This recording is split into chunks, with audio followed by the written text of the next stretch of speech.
You are watching a Fact TV presentation of the town of Swanzey.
pledge allegiance to the flag of the United States of America and to the republic for which it stands, one nation, under God, indivisible, with liberty and justice for all.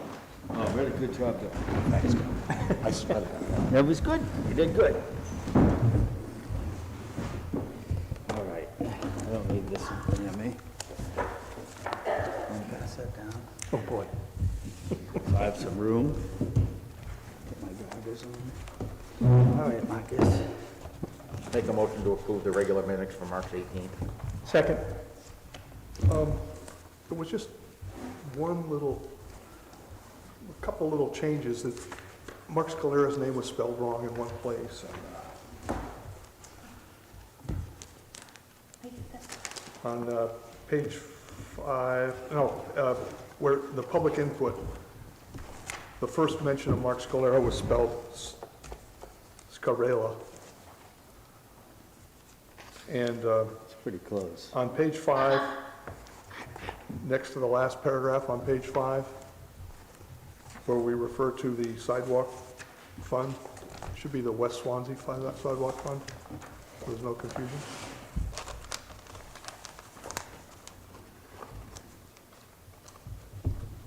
Is that it, Jay? That's it for the regular minutes. So I just had two. Page 3, under nomination. My motion was to nominate, not elect.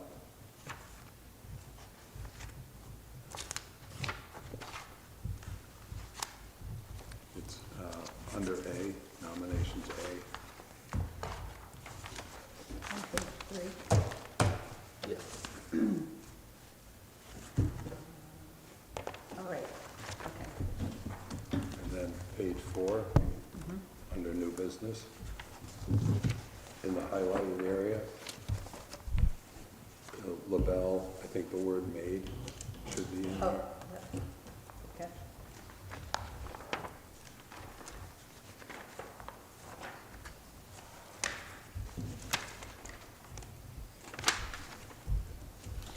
You good, Bill? All in favor? Make a motion to approve the minutes as amended. Second? All in favor? Aye. Aye. Make a motion to approve the non-public minutes for March 6th, March 18th, sessions 1, 2, 3, 4, 5, and 6. On the, Got a second. one of the non-public sessions ones, Oh, do we have a second? I'll second it. yeah, Go ahead, Jay. on the 91-A3 2A, Which one are we on? I'm sorry, I think it's the fourth one. Yes, the fourth non-public session on page 2 of the agenda here. But up on the 6th or on the 18th? It's on the 18th, because I wasn't here on the 6th. Number 4, okay. And it just, you have a motion was made by Ward to seal the minutes. It was made by LaBelle, and I was the seconder. Yes, I was having a hard time keeping yeah. track of Yeah, that, so. he made all the motions to seal, and I made all the seconds. So, Okay, that's all. so, Because right now you have by name was the second. yeah, Lori caught that one. All right, so to seal the minutes was made by, LaBelle. and then to the second was you? Yeah. On all of them? Yeah. Yes, okay. Now, Mark, I can't vote on the ones for the 6th, so you want to make those two separate motions? Okay, I make a motion to approve the non-public for March 6th. Second? All in favor? Aye. Aye. You Abstain? can't, you weren't here. Abstaining? Sorry. Sorry. Make a motion to approve the non-public minutes as amended for March 18th, sessions 1, 2, 3, 4, 5, and 6. Second? Any discussion? All in favor? Aye. Good. I just have a question. Given the fact that the non-public minutes really indicate nothing other than the fact of who's present and the motion, why are we sealing them? And that's number one. But number two, we no longer have a record of what was being discussed. So I'm just curious. If that's the way the motions are going to be, I mean, the drafts are going to be, why would we seal them? There's no reason. Well, we And just then- changed that just recently, right? How we're going to do it in the minutes? But there's nothing there. There's no reason to seal them. And then there's also, as I mentioned, no record of the fact that we had any discussions. There was one which might be needed to be sealed because it listed the names of people who were present. And in that particular one, the names of people present do not need to be made public. The first one we did. But the others, I agree with you. Yeah, but we're not gonna make it all in all. Why don't we make that decision at the end of each non-public? Why don't we? Because we assumed that there was gonna be text within the recording that indicated what the discussion pertained to. And since that discussion's removed, we didn't know that until yesterday, Monday, whatever the packet came out. Right. Somebody could make a motion to unseal them now, if you choose to, because eventually you're gonna have to. Is that what you're asking the board? Would you like to unseal them? No, I'm asking, A, why we did, but I guess really my question is, why is the subject being removed from the non-public minutes? Because they were not originally removed. So why are we doing that? There's really no reason to even record anything, because we don't know what was recorded.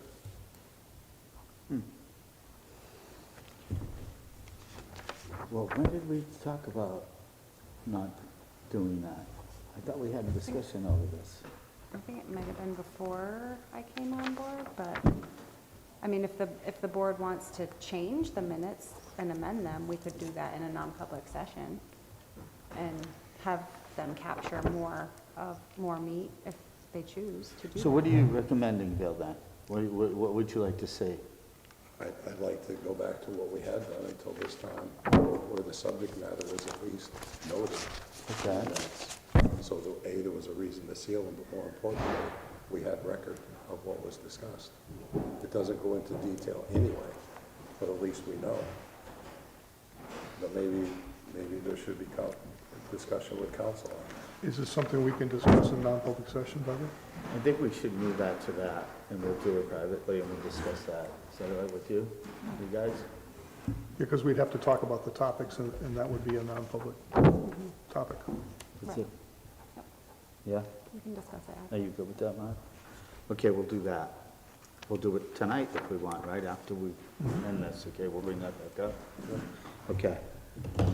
All right, so, Make a motion to approve the consent agenda. Second? So within the consent agenda, we have 4 recommended abatements to sign off on. But as in the past, we've always had the full application to review before we signed off on it. And I personally don't feel comfortable signing off on abatements when we haven't seen the application. okay, so we discussed that, and I think we come up with I wanted to throw a new plan about this at you guys and see what you think. Laura, will you help me with that? Yep, absolutely. Yep, so Jimmy came to me, because he did get that request to see those abatements, and we pulled Christine in on this. And I also don't think that we should be including them in the consent agenda, because they are, separate abatements. So we are going to, moving forward, we're going to list the abatements as under new business with their map and lot number, abatement and the map and lot number. And we're also going to separate them in the blue folder that, I think it's one of the blue folders over there that Alan has. We're going to make a separate folder that's just for assessing material. And that way, everything will be right in that packet. And it's not going to be made available to the public, because there are, right now, I think the way it's been done in the past is it goes in the consent agenda and it goes out to, we post that online. So there are things in there with people's, phone numbers on it, or an email on it, or something like that. And Christine has always been not comfortable putting that out there, and I would agree with that. So even the Before we even approved it. Right. So there'll be a separate assessing folder, and then even the raffle permits and anything like that, we're gonna keep in the red folder like they always are. And the board's welcome to come in, that Monday through Wednesday to look at them, or they can look at it here at the meeting, however they choose. But so that's what we're going to do moving forward. So all the abatement recommendations are in the blue folder over there. This So, blue folder. I think for today, since this was how we prepared it and the agenda went out on Friday, and we made the changes after. If you want, we could just take out the abatements out of the consent agenda and vote on them separately if you'd like. And that will give everybody the opportunity to go through the blue folder. We do it Yeah. that way. Did anybody else go through it? I went through it this afternoon. But, I read them when I first and you read got them here. as you did it. Well, I agree, because I agree. I would, I we'd don't like think to you see should. I before don't think we. you should until you read the whole thing. Yeah, so I think that would solve a lot of problems if we went about it that way. Does anybody have any objections to doing that, using that for a way to do that? No, putting it Is in that new okay? business and, Okay, so that's what Okay. we'll move to. We'll take them out of the consent tonight, right? Yep. And we'll go back to them, okay? How's that? Okay. So, I move to approve the consent agenda, A through J and N through R. O through R, N through R. Oh, no, N through R, yes, right, N through R. Oh, through. I second that. Oh, through R. Oh, No, N through R, that, I don't think that one is a, or- yeah, for, Yeah. that's for. Okay. I don't think that's a, Oh, gotcha, yep. N through R. do I have a second? I second it. All in favor? I- Okay. Public input. Do we have anybody out there? So I want to speak about public input, just for a few minutes, just on public input. I want to just, and if the board agrees, that would be great, okay? Public input, this has changed. 5 people on this board has changed this.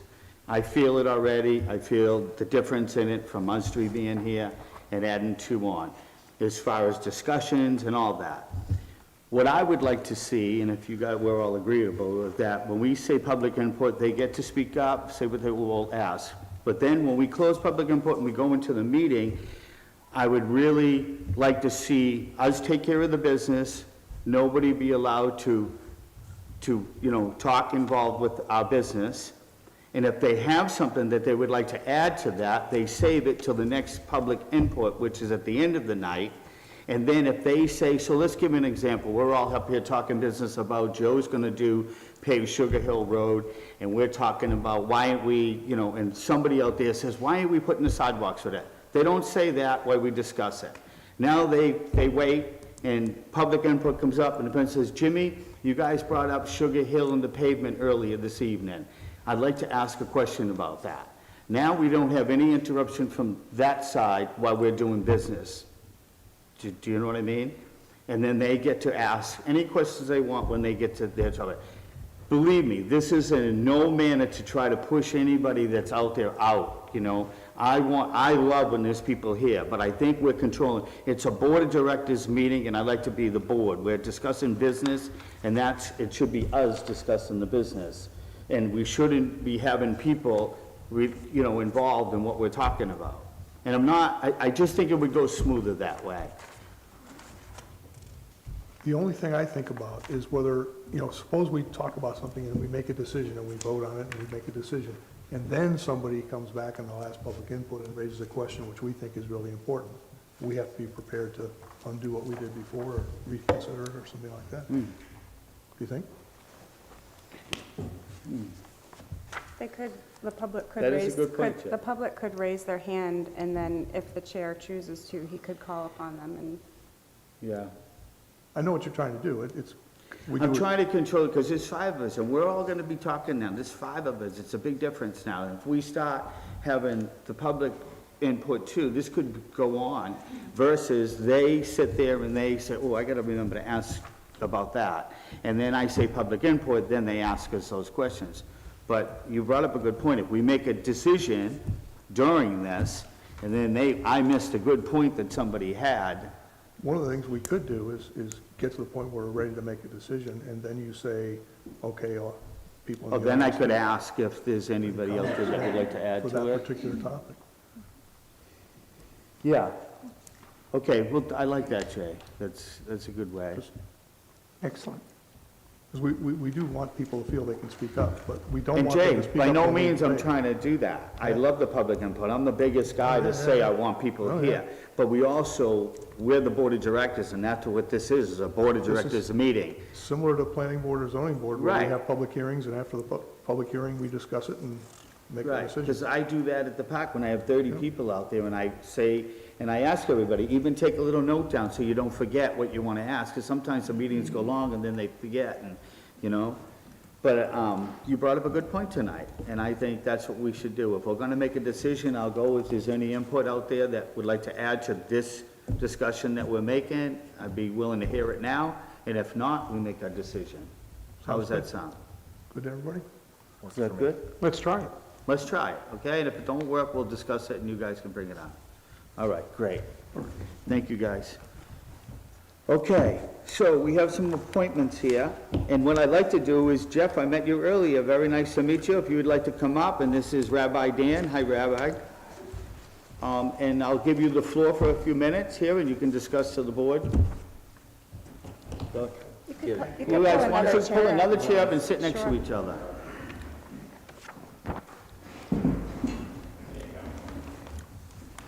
Thank you for having us here. Is this supposed to be on? I think it is on, yeah.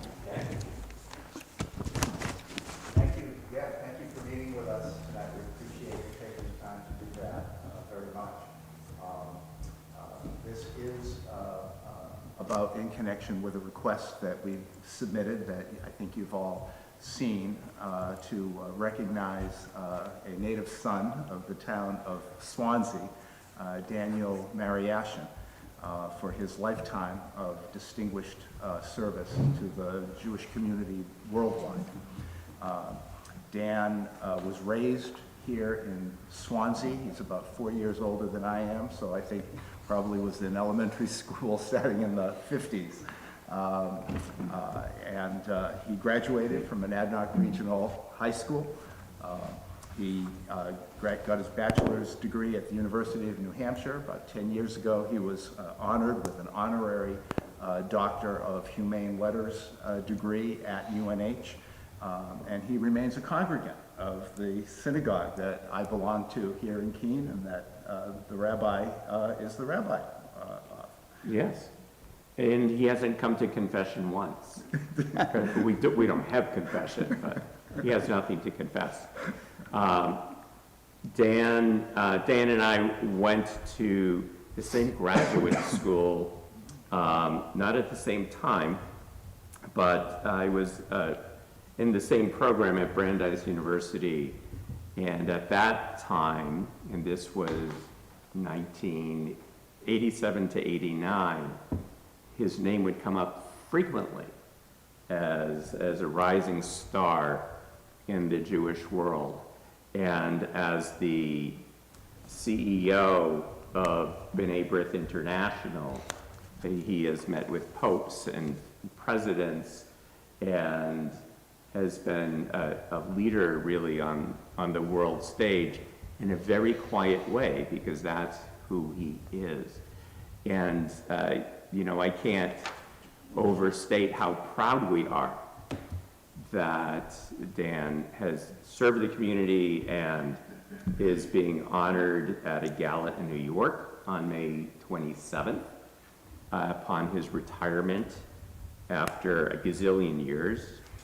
And we had requested a proclamation or a letter of tribute from the Board of Select People from Swanzey in tribute to Dan's service. You want to add anything else? I think you've summed it up perfectly, Rabbi. You know, his work at B'nai B'rith, he's been the CEO there since 1999. This is a large organization. It's actually the oldest Jewish aid organization in the world, having been founded in the mid-1800s. And today, as I understand it, worldwide has over 180,000 members. Regional offices all across the country, and in Europe and in Latin America as well. very large organization. And the things that it does are numerous, supporting humanitarian aid, disaster relief, subsidized senior housing for at least 5,000 people in the United States alone, and Jewish identity, culture, combating anti-Semitism, all of these things. So we feel he's very deserving, and hope you would feel the same way about a native son of this town. I'll leave with you a profile, the Monadnock profile of Daniel Mariashin that was written in, or published in November 18th, 2017. The title of the article is Leader of World Jewish Organization, Proud of His Monadnock Region Roots. So I'll leave this for you, or you can even Google it. Either way. I did share some of that with the board as well. Good, excellent. Yeah.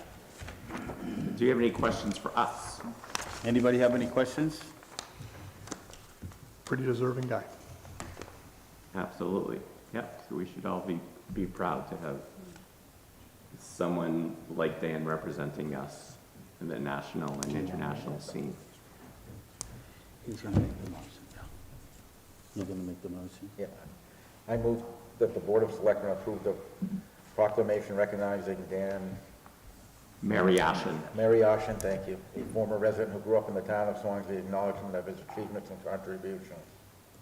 And we all signed it. It says authorize the chair to sign the proclamation on behalf of the board, but we've all signed it. Thank you. Thank you very much. It'll make a great, it'll you mean a very great much. deal to Dan, as well as obviously to us and our local Jewish community. We do the second. Thank you. We have a second? Second? All in favor? Aye. Aye. Very good.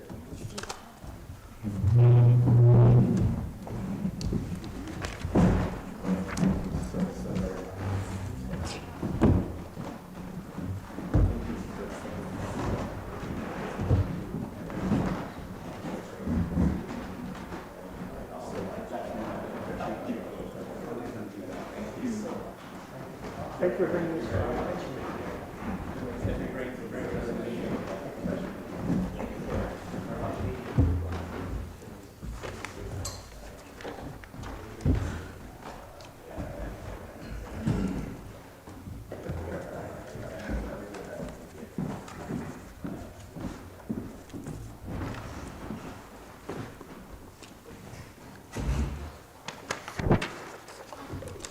All right. Jeremy, you have some stuff you have to do tonight, so I think we can get you, what's that? No, okay, I didn't know you were skipping.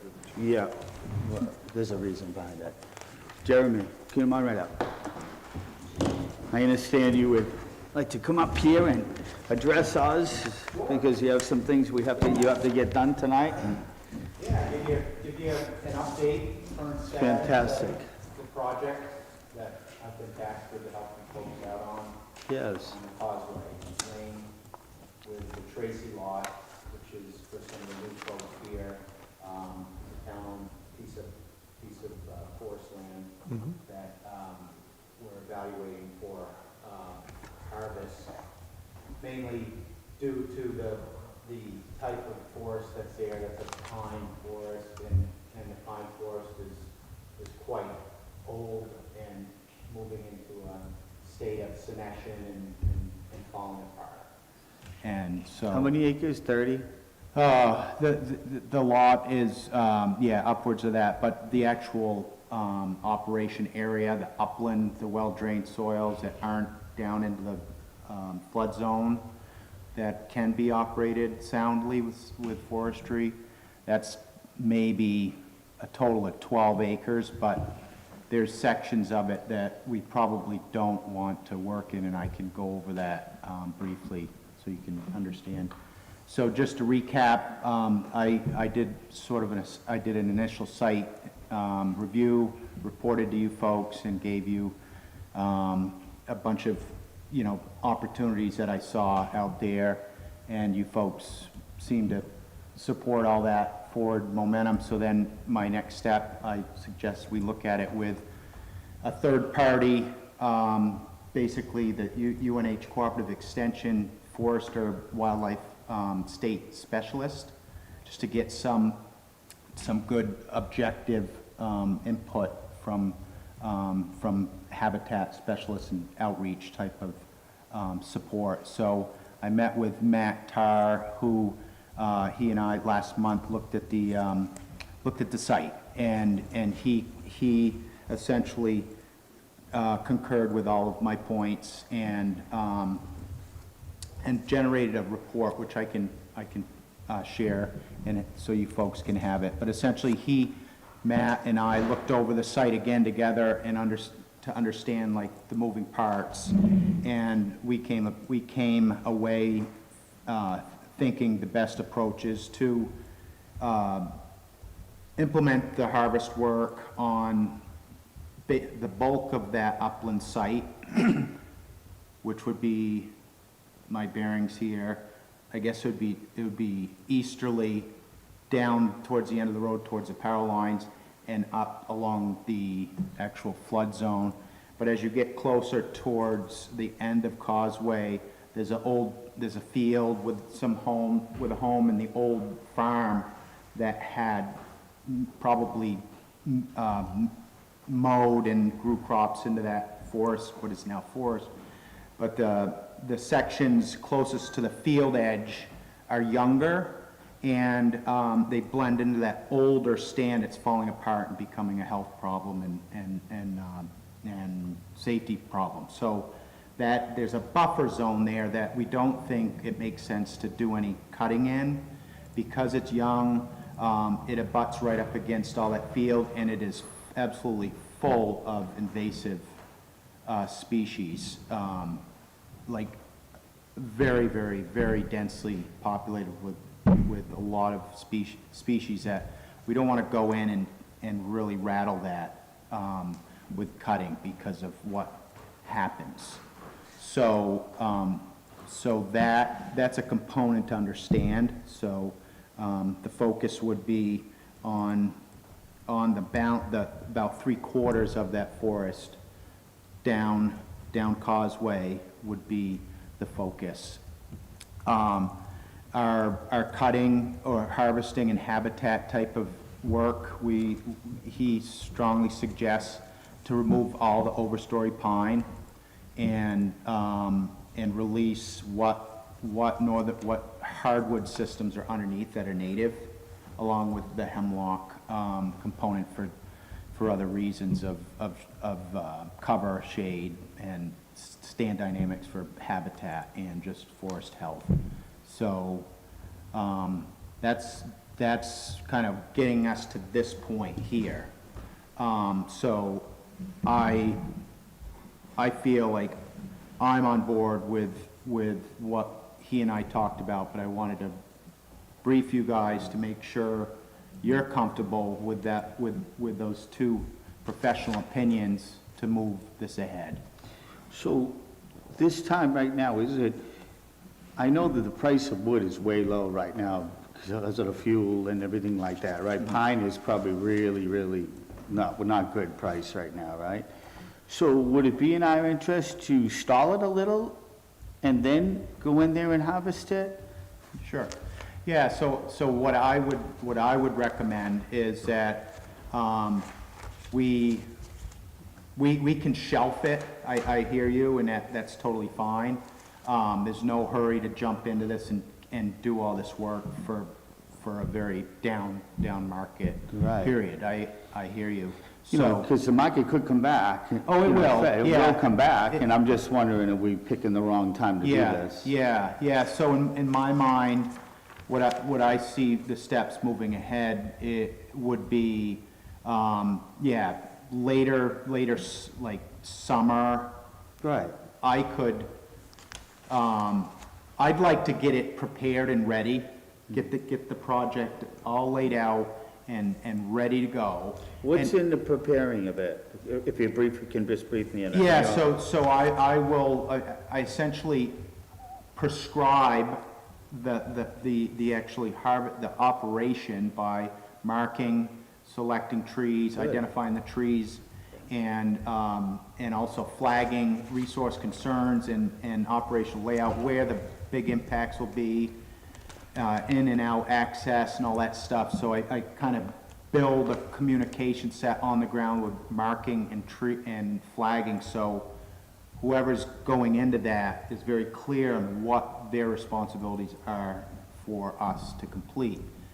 So that would be my layout, and then I would prepare a public bid prospectus, right? And then that would outline, once we agree, like, okay, we got this project laid out, and it's ready to go, we want to start to invite people. So when I do that, I'd give it to Lori and say, can you make a public notice? And it would invite the public, whoever's interested, to go look and bid on that, should they choose to. And then in that would set the clock, once we award it. Okay, you got a year to do this, and you agreed to pay us this, and so on and so forth. So that's kind of how it would play out. So the unknown is, when should we say go? So, But when we're ready to go, we'll be ready to go. yeah, yes, exactly, yep. Jerry, can you just speak, it's been brought to my attention that most of the pines in there, like you indicated, are getting up there in age, and that if we didn't do this harvest, a lot of them are gonna die off. That's what I've been told. Yeah, so that stand is about 100 and some odd, it's a little over a century of age, the tree. And the trees are stand, and there's a community of trees that are all the same age, and are about 100 years old. And pines, start to slow down like all of us when we get around 100 years old. So what's going on with those trees is, if you look out and you move through the woods, you'll see there's trees that have snapped and the tops have fallen or have blown over, or they're standing dead.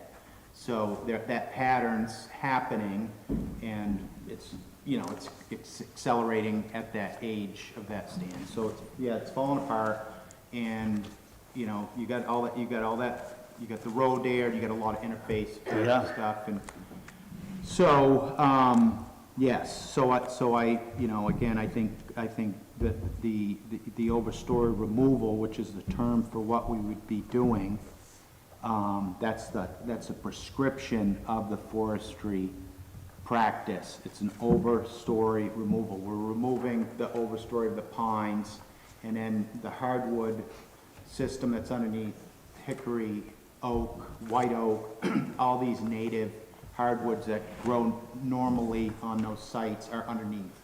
So we'd be releasing that native hardwood understory. That'd be a hardwood forest system in the next 100 years. So it's, it's sort of a shift. The pine are there because of the abandoned agricultural practices that were there long ago.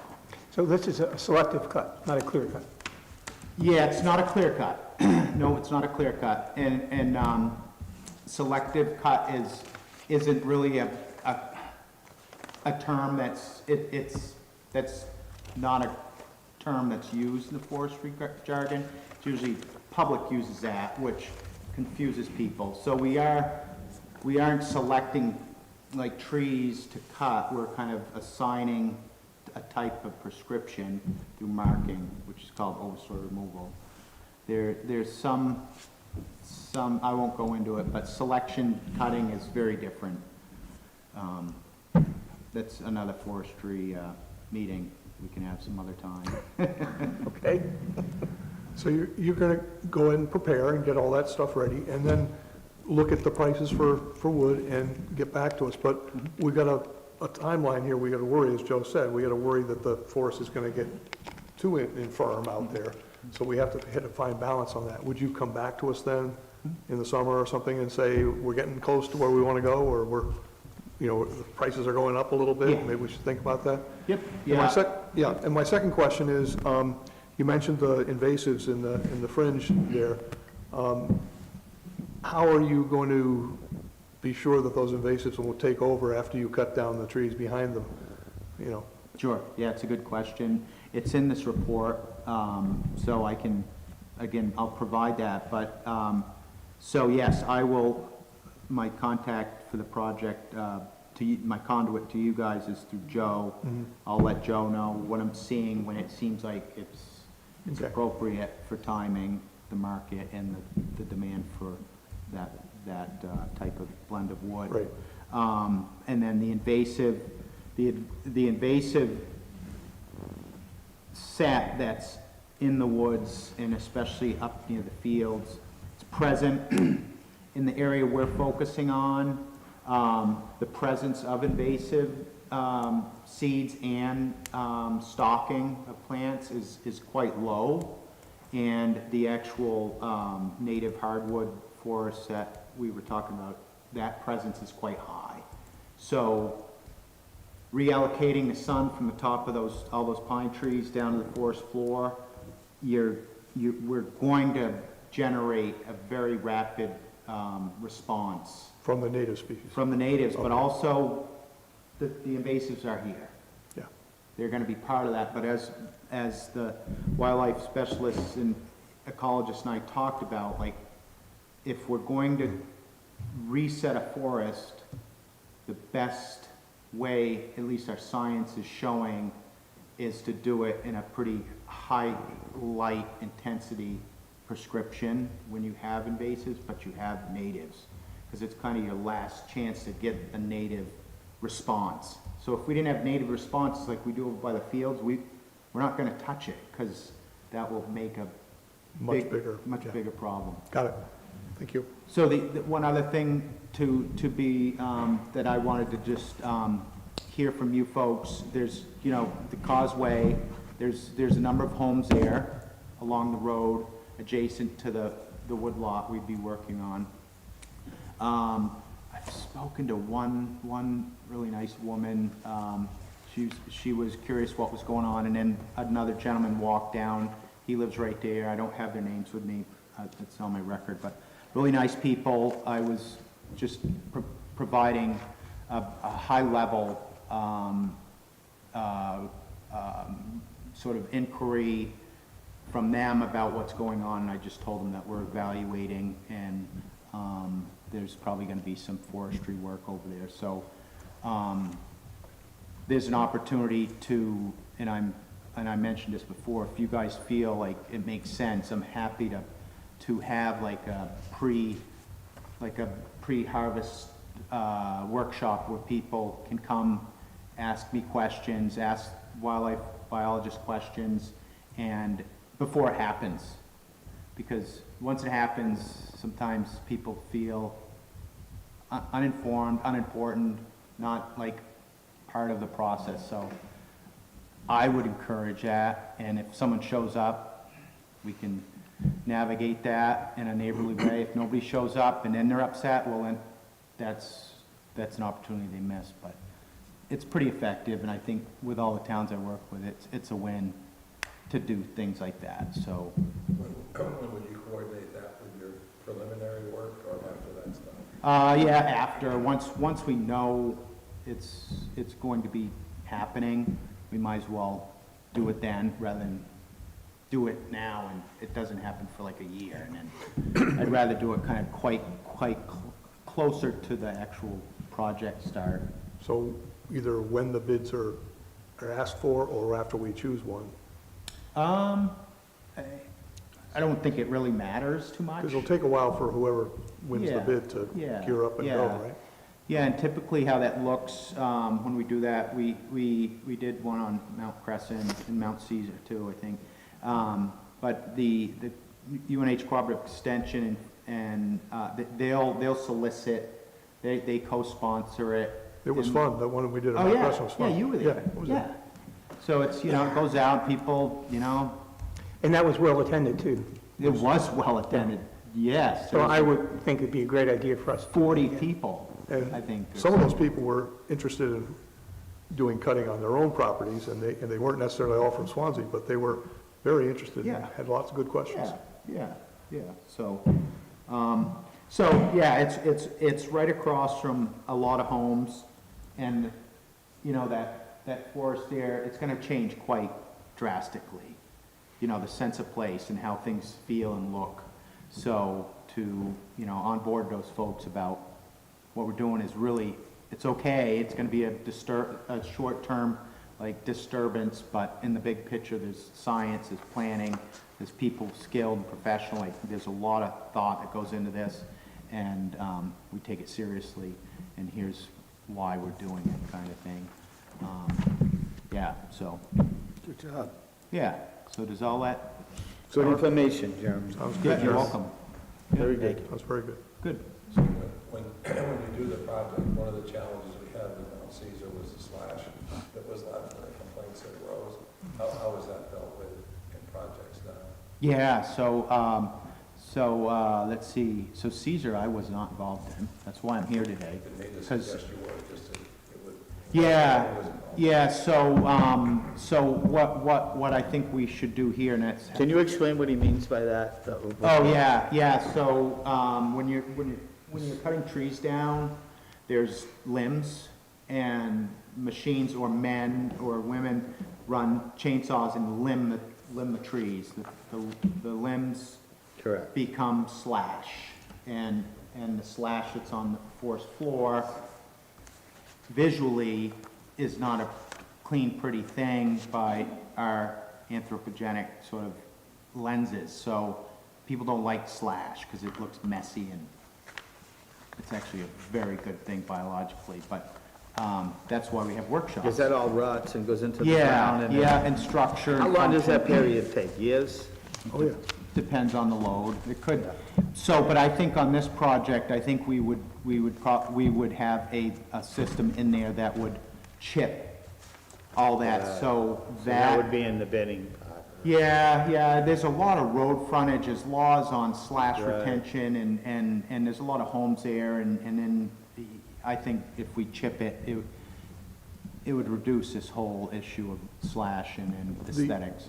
The workshop that you did for Mount Crescent addressed that and tried to explain to people that this is habitat for organisms, and it's going to help young plants grow, and it's going to really contribute to the health of the whole forest. But In this case, I spoke to Jeremy about this and recommended a logging operation that chips the tops of the brush, because that property is deeded, it has to basically remain recreation nature, but in the future, there could be some opportunity for making trails and having it a beautiful spot down in the river, so if we can not leave the tops and the brush and chip and get that out of there, it could be something a lot easier to deal with in the future if the town decides to do that. and if there is a healthy understory, then you're already talking about stuff. So, yep. So that should answer that question, right? Good, it's a good answer. Thank you, Jeremy. Okay. Anybody have any more questions for Jeremy? Thank you. Jeremy, you're always interesting to listen to when you come here. Yeah, You thanks. teach us all a Thank lot you. about the forest. Likewise. A lot of people don't know what you do and when you look at the forest, you look at it from a different set of eyes than we do, and it's interesting to listen to you. Yeah. Thank you for all your help that you do for us. Yeah, I you're really welcome. appreciate I it. really enjoy it. Thank you so much. and You're welcome. You did a really good job for us. Thanks. Thank you. Thank you, Jeremy. I'll see you guys in a few months. Thank you, Jeremy. Take care. All right. Juice up, you're up about here. Good evening. Hi, Joe. Welcome, a new selectman. Thank you, Joe. Thank you for having me, And not as nice as me, Joe. obviously. Very diplomatic. I'm only kidding you guys, you know that. But you know it's true. So I'd like to get approval for the purchase of a new cruiser. I think you probably received my memo and the quotes. So obviously, we're going with Colonial. It's the lowest price. Basically, it's the same cruiser. It's a leftover. They all had leftover 2025s. And I love leftovers. So we got a good deal. Unfortunately, the paint was really the deciding factor. So to paint the doors and the roof, obviously you can see the numbers. They're quite different in quotes, in price, but Colonial was the overall lowest price. We also are going with Southwest Fire Mutual Aid for the upfitting. That bid might change. That was 30 days ago. He hasn't ordered it as of yet because we haven't approved the purchase of the vehicle.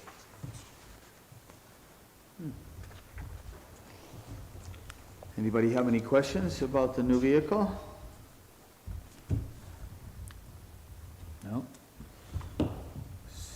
So do we, I move to authorize the purchase of an expenditure of funds up to $75,000 from the Police Cruiser Capital Reserve Fund for a 2025 Chevy Tahoe four-wheel drive in the amount of $58,172.72, and for the purchase of emergency equipment to outfit the new cruiser in the amount of $15,255. Second. discussion? All in favor? Aye. Aye. Thank you very much. Okay, Joe, you brought to my attention you'd like to address the board about some grants, and I will allow that tonight, if you'd like to address the board about it, we'll I see. appreciate that. Thank you very much. So since I'm here and you're all here as well, I'd like your approval to apply for 2 grants. One would be for a new radar unit, or 2 possibly, and that grant is through the state, very similar to the trailer radar that we purchased. I believe the state covers 75% of it, and then we'd have to pay the rest of it, which is about 20%, 30%, 30%.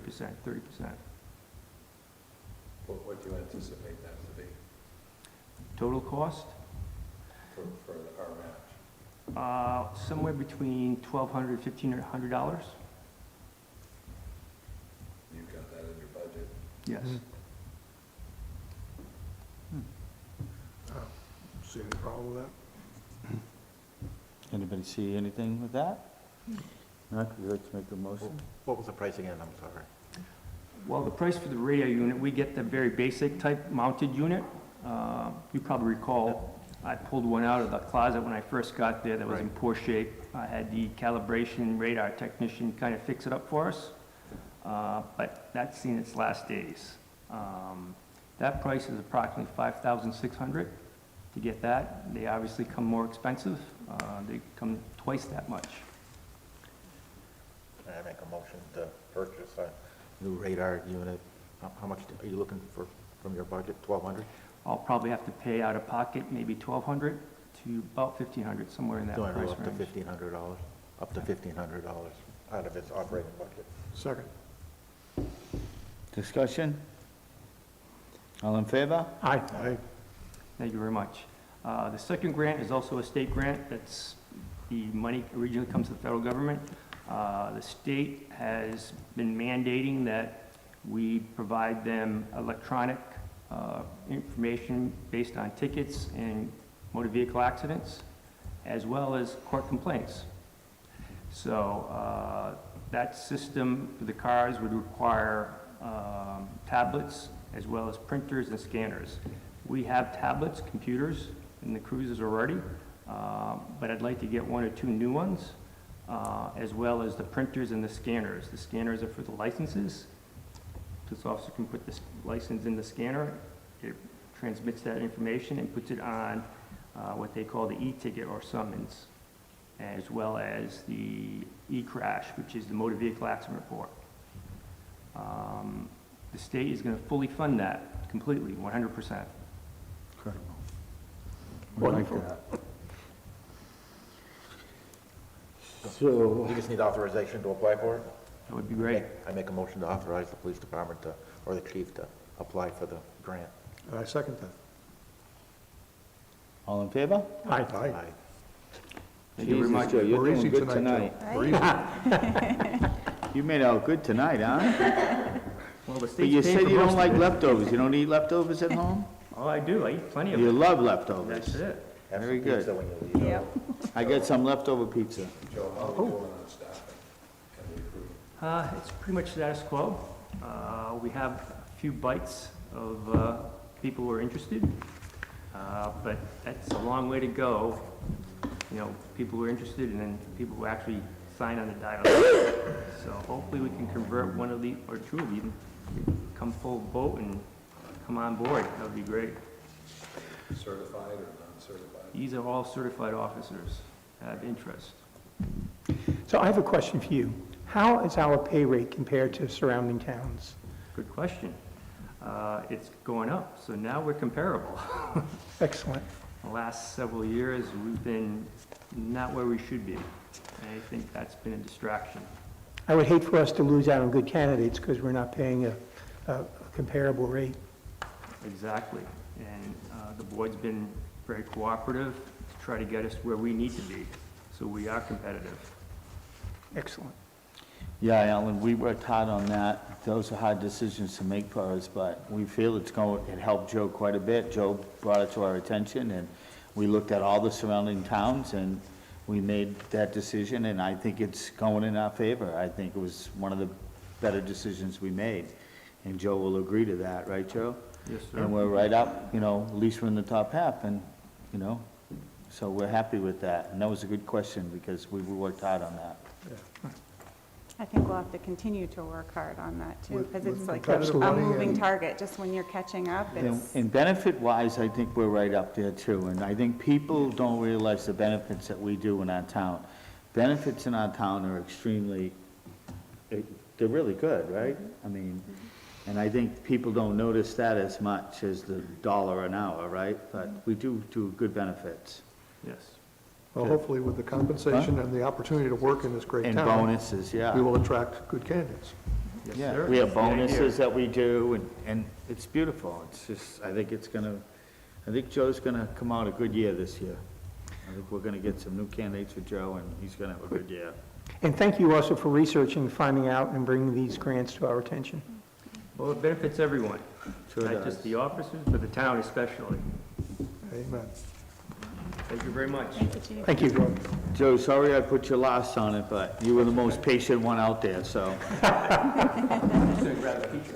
Joe, grab some pizza. Actually, Joe's is last. I know, but Joe's can relax. Joe's even more patient. I know he won't yell at me, that's why. We don't have Joe yet, right? Now we get a few of Okay. them. We're gonna, we got some reappointments to the, Conservation Commission, huh? I guess he is keeping it. Mark, that's Sherry, how do you pronounce that, Domina? Domina? Remember, he gets paid by the hour. Joe does? No, he doesn't. He's sorry. So we have Domina, that wants to be reappointed. Sherry Domina. Sherry, why did I say Donna? I move to appoint Sherry Domina to the Conservation Committee as recommended by the Conservation Committee. I second that. Can I just make a comment about Sherry? Sure, this is She's the very time. knowledgeable about conservation issues and has done a really good job, so. It's good. Any more discussion? All in favor? Aye. Okay. We'll go to the next one, which is Nancy Carlson and Arthur Windsor. Windsor? I move to appoint Nancy Carlson and Arthur Windsor to the Conservation Commission as recommended by the Conservation Commission. Second. All three of these people are returning members of the Conservation Commission, continuing members. Very good. And, Sherry's the chair and Bud's the vice chair this last year. Who knows what'll happen this year, but I expect it'll be the same. So they're very important members. Very good. So we have a second. All in favor? Aye. Aye. Very good. Okay, Mark, you can move on. I move to appoint Joshua Guyon to the Governance Committee and Capital Improvements Program.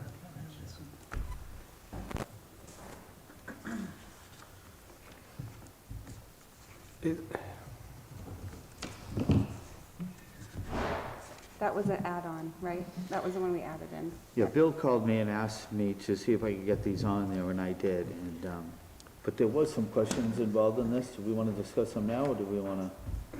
That's up to you. Is Joshua going on both of those committees, or is Ashley going on one of them? Ashley has We asked to can be wait till, an alternate to the trustee of trust fund. Okay, but not on the capital improvement. Correct. Okay. But we also, go ahead.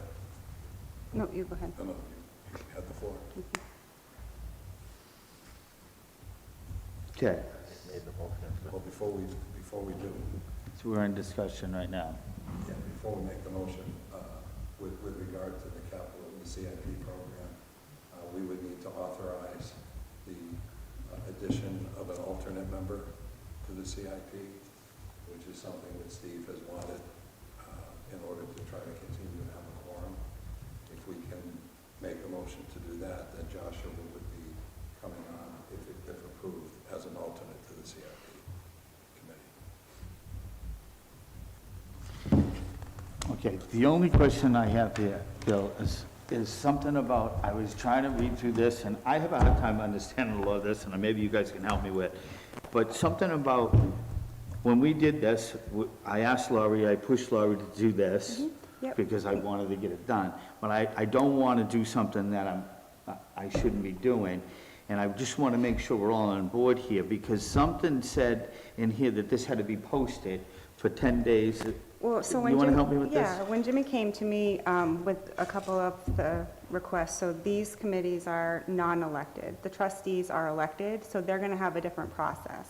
We would need a vote from the trustees of the trust fund, the trustees. We would just need a vote from them saying that we recommend to the Board of Selectmen that such and such person is appointed as an alternate member. So it's just like a little bit different of a process.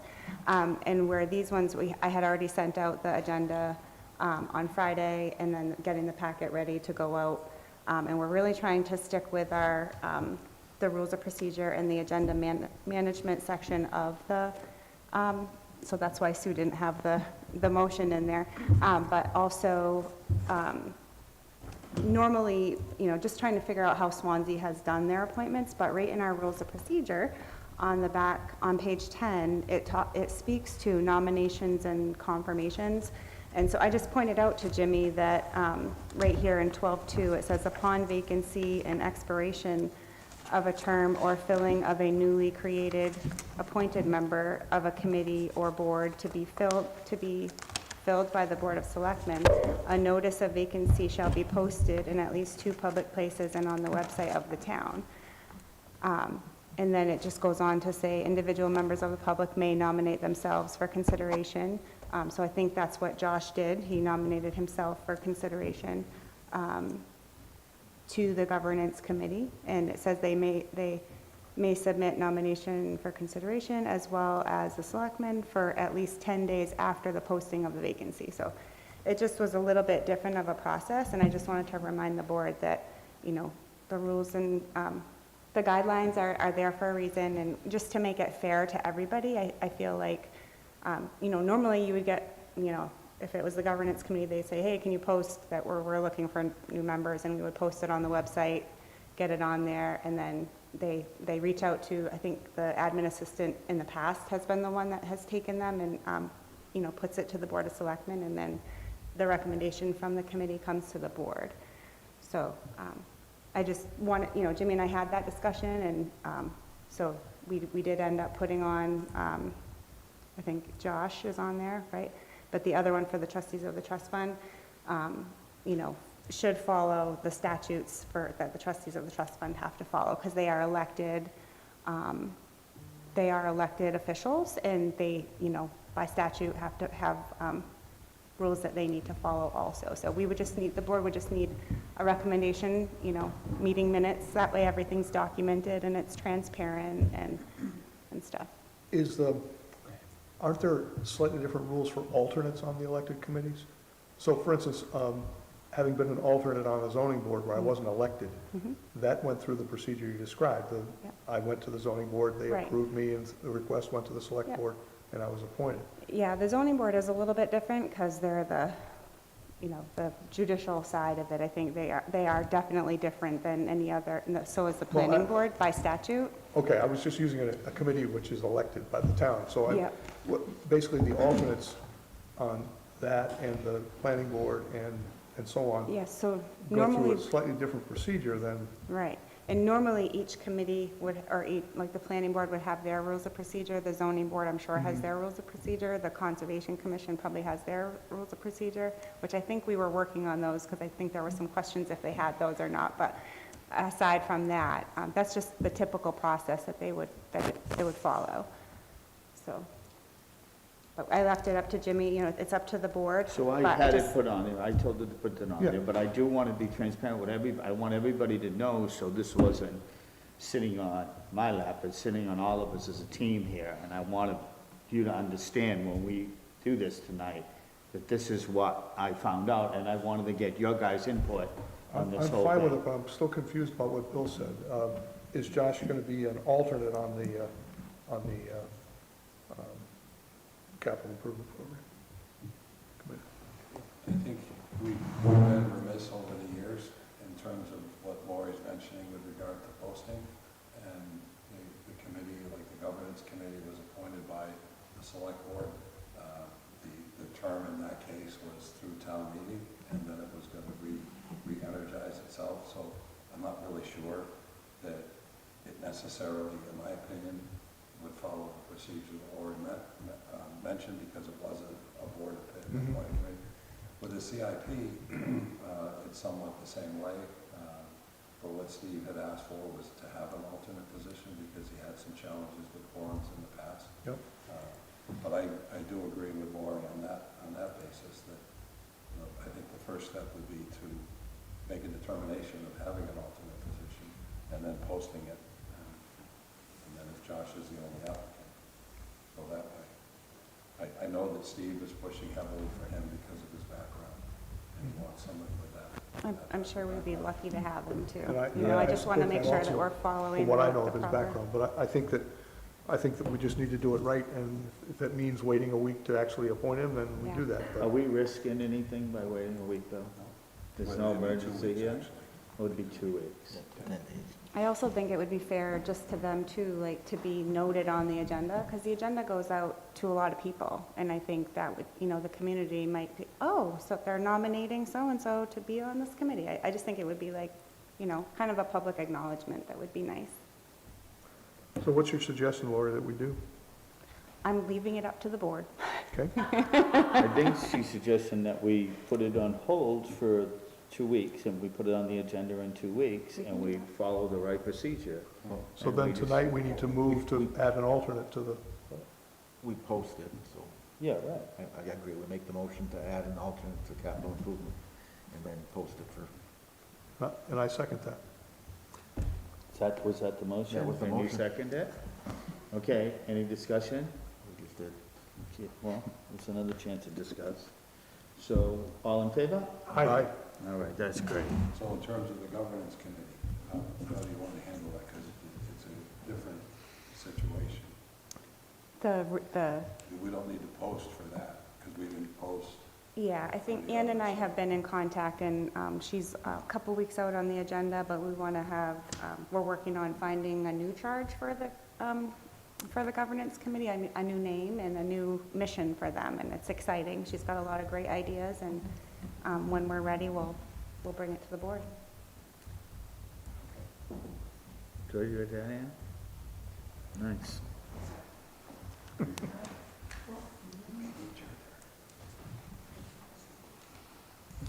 All right, Joseph, I finally got to you. We're gonna start off with, what, the town sign? Yes, let's start off with the town sign. So All you right. know, like most of you know, the town hall sign out front is falling apart. It needs some repairs. I had the carpenter, DPW's carpenter, take a look at it, and it needs approximately $350 to $500 worth of carpentry work to fix some of the rot, put some new posts on. It's not gonna change the appearance of the sign at all, and paint it. While I was working on that, I learned that the code enforcement officer, Chris Levy, had been working on getting some quotes for a digital sign. I just got that today, and I got that information. We were able to take the schematics for the digital sign, make sure that it'll fit on the current wooden sign, so that's not changing at all. And Carpenter confirmed that it would, there'd be 2 signs, one on each side. So the first order would be fixing the repairs that I'd be looking for authorization to do right away. The estimated, it's gonna be materials, DPW labor, approximately $350 to $500. The ranges, once we get into it, we could find more rot than what we're seeing. But that would be the first order of business. And then I don't have a lot of information about the sign other than what was given to me today. The total cost for it is $5,000, $5,470. And that includes 2 signs and a upgrade so that the sign can be remotely operated from a computer with a wireless connection. It will require electricity, that can be done. There's a way you can bore underneath the parking lot. If you don't run into concrete or large rocks, it can be done without tearing up the parking lot. If not, it's not a big deal to put a trench across the parking lot and patch the asphalt. The parking lot's in poor condition. CIP needs to start putting some funds towards that because it's gonna need some work with, as far as asphalt goes. Without having a concrete estimate, if he's able to get underneath with a boring tool, it's gonna be a lot cheaper than if we have to dig it up. But I can't really give you a number on the electricity to the sign until we start working on it. But I think the first thing we should do is repair the rotted wood of the sign. It will leave its normal character, and it'll allow, if the board decided to go with this electronic sign, to still keep the historical sign there, but attach the electrical sign to it. So its appearance essentially wouldn't change, except for instead of having old letters, you'd have an electronic sign that you could program off a computer. It's multicolor. Yes. So the plan would be, we approve you to go fix the sign up and actually make it so if we approve the electric sign, we find out all the details, we won't have to do nothing else to the structure of the sign, but I would just put the electrical part up and bring electricity to it, right? May have to buy add a couple of 4x4s that we didn't initially plan to attach it to. Yeah. But pretty much minor. But it would be saving the structure even if we get the electrical one. Yes. So we'd approve that part of it, this is your goal, and then this would be brought back to the board of directors, the board, and we'd all decide and ask questions about this, and then we'd approve this, and we could do it. Are you suggesting this should be done all at once, too, like? It doesn't matter to If me. if we could do it. It doesn't matter. Once the sign comes in, we could install it. We went out today and did Angel and Paul went out today and did the measurements and looked at it to make sure that it could be attached, and it's not a problem. The unknown's gonna be the electric underneath the parking lot, and that may be something that's kind of time and material, because you have to dig holes on either side of the parking lot and try drill through.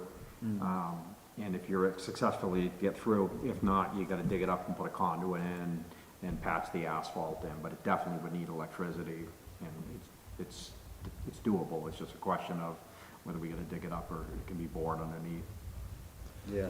Is there an outlet on the side of the building to put this to, or do you have to create a connection at the town hall? He would connect from the town hall and come in. Right, but is there a outdoor outlet? There's a connection point on the side by the fire station Okay. that we'd be able to go to. Okay, that's what I was asking.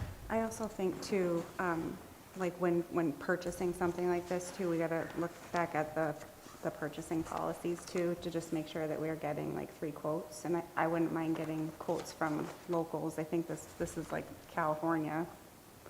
I wouldn't mind reaching out to the local sign people and seeing what they could do for us for a quote. Yeah, my suggestion too would be like, we will approve Joe to get this sign all done, and then we'll put this back on the agenda, and we'll get some more information, and then we all can discuss this part of this.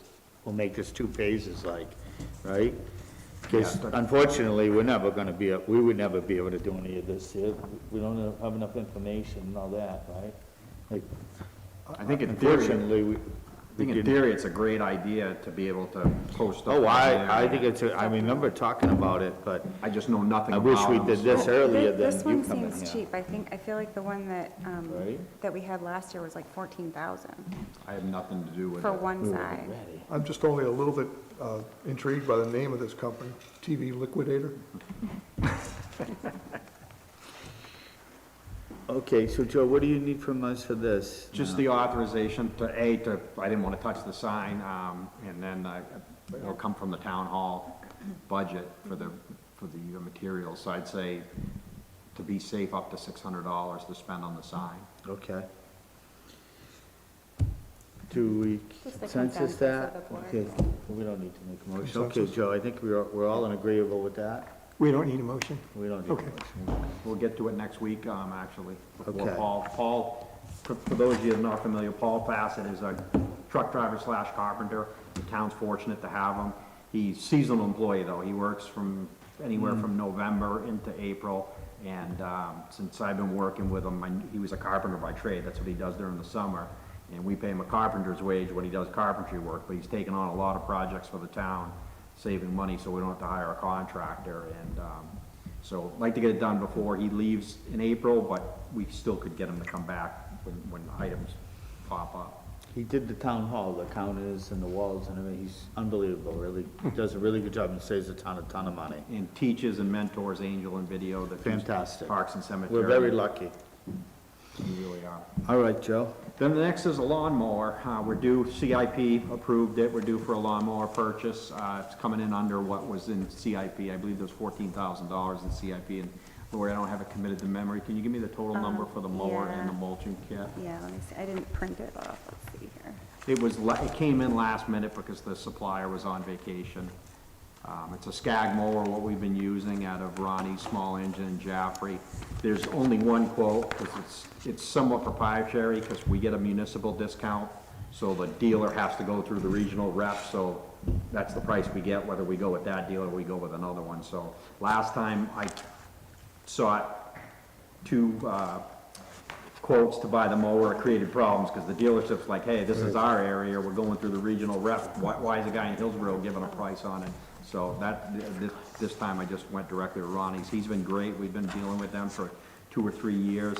This particular mower, and the crew, they're the one requesting it. It's a ride-on, it's not a sit-down mower, it's one you actually stand up on. We bought one 2 years ago, and they love it. They said you're a lot less tired, a lot better on your back than sitting down. And the Skag mowers have been really good for us. So I'd like to use that one when you hire me. I forgot, I've it been is in the begging for a packet. job, he won't hire Katie me. was able to get it in there. 2 years now I've been fighting to mow the lawns, and he won't let me What's in do your it. background? He's afraid I'm gonna hurt myself and do a workman's comp thing. If you do convince him to get on it, I want a picture. I really wanna mow the lawns. He wanted to plow too, but he hasn't shown up at all this month. Gotta put the plows on, that's the problem. So Jimmy, do we need a motion for this? Yes, I move to authorize the withdrawal of $12,495 from the Highway and Cemetery Capital Reserve Fund for the purchase of a mower as recommended by DPW Director Joe Stroh. Second. I think we should just, as part of the minutes, to support Joe's position, just make note that of the process that he went through, so he didn't go to competitive bid, he went through the municipal bid system, just so it's not a violation of the policy. Just a note of that, that's all. Yep. And I don't think I have anything else on the agenda, but I would like some input from the board on a topic, if it's okay. What did you just say, Joe? I said, I don't think, it's not on the agenda, but while I'm here in the board, All right, but let me finish this. Oh, I didn't thought it was finish done. I'm sorry. We had the motion, we had a second. Sue, you got the second? All in favor? Aye. Okay, I'm sorry, Joe, go ahead It's now. not on the agenda, but it's definitely with the new board members, and actually you, I don't think we've had these discussions, but with a couple of the other board members, and I know Bill's, around town, we're slowly eliminating them. The state has pushed for this, and we agree. You'll notice we have these intersections around town, they kind of have slip lanes. The one I'm thinking of doing this year is Carlton Road. You come up, and there's a little island in the middle. Yes. People plant flowers, but people drive on it, but it's unsafe because you have a slip lane with a center line. So if you're coming up Carlton Road and you want to go south down 32, you're taking the left lane as somebody's pulling in. And then as far as traffic, you get more apt to have people just blow out onto 32. From a maintenance standpoint, it's a nightmare to plow, it's excessive plowing. So what I've been doing when my budget allows, the most recent one we did is Causeway. Causeway used to have this big slip lane with a center island in it, and what we do is get rid of the slip lanes, we narrow it up, we plant grass, sometimes some shrubs, and then we just make it a simple hammerhead intersection where a car's gotta come up, stop, and it eliminates those slip lanes. So Carlton Road is one I'm looking at, which is gonna be fairly inexpensive. I'm sure I'd be able to absorb that with my budget. Another one I'm looking at is off of Swanzey Lake Road. That's on Rabbit Hollow. There's a dirt road that has that same slip lane with a big rock and trees and the visibility pulling out onto the road, grading it, numerous maintenance, safety issues. The state has proven that they're unsafe, and the state, ever since I've been doing this job, the state's been pushing me to eliminate as many of those as possible. When we did South Winchester Street, the state paid for the work to get rid of that center island and get rid of the slip lane and make it so it comes out at their highway at a 90-degree intersection. I just wanted to get the board's input before I go put it. You did that at South Road and 32 not too long ago, didn't you? State did that one. The state did that one. So like I said, maintenance, from a maintenance standpoint, makes plowing operations so much more efficient, grading operations, visibility with the plow trucks, and then from a safety standpoint. My plan is, like I said, I think I can get to Carlton Road this year with my operating budget. I'm not sure about Rabbit Hollow, but I just wanted to get the board's input before I start working on those projects.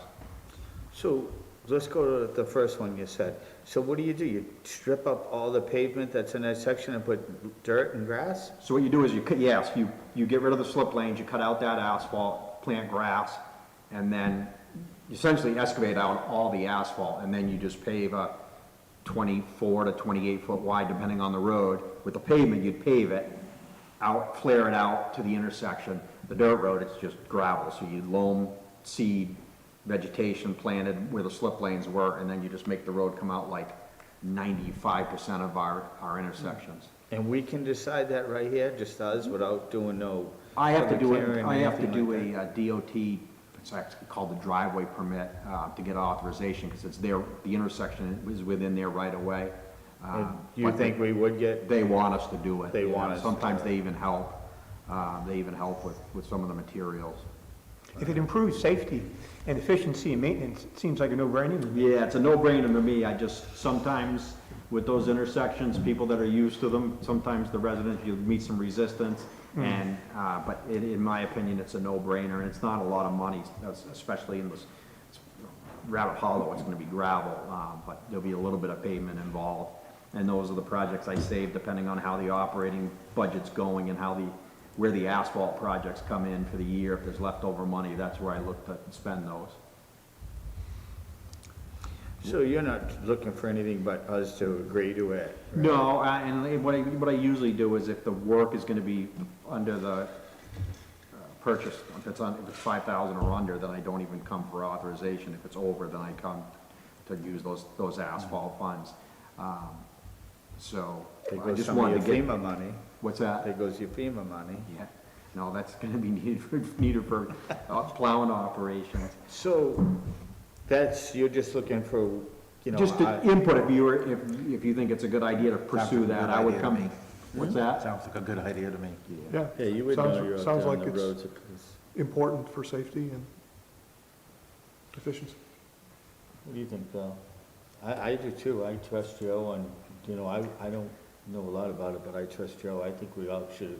I think you got the board's agreement that we should go ahead if you can afford it. Absolutely. You can do it. I'll come back before I do it, but Yeah, I'm and just just let us know start you're gonna planning take it and do where you're gonna- applications. yeah. What I'll probably start off with is just do the DOT applications right now to get the approval, Okay. and then start working on it. Raffle Hollow is gonna be particularly easy unless there's ledge in the middle of that island. Then I gotta look at doing some hammering to get rid of it, but. That's great. Good. So,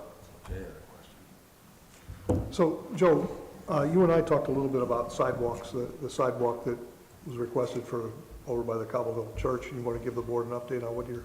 Yeah, so Gordy Ayotte, the head of the West Swansea Sidewalk Committee, reached out to me and confirmed that the sidewalk is not in the town's right of way. It's not on town property. It's the church's private property. I didn't look at it because I don't do anything on private property. So the request had come to him as well.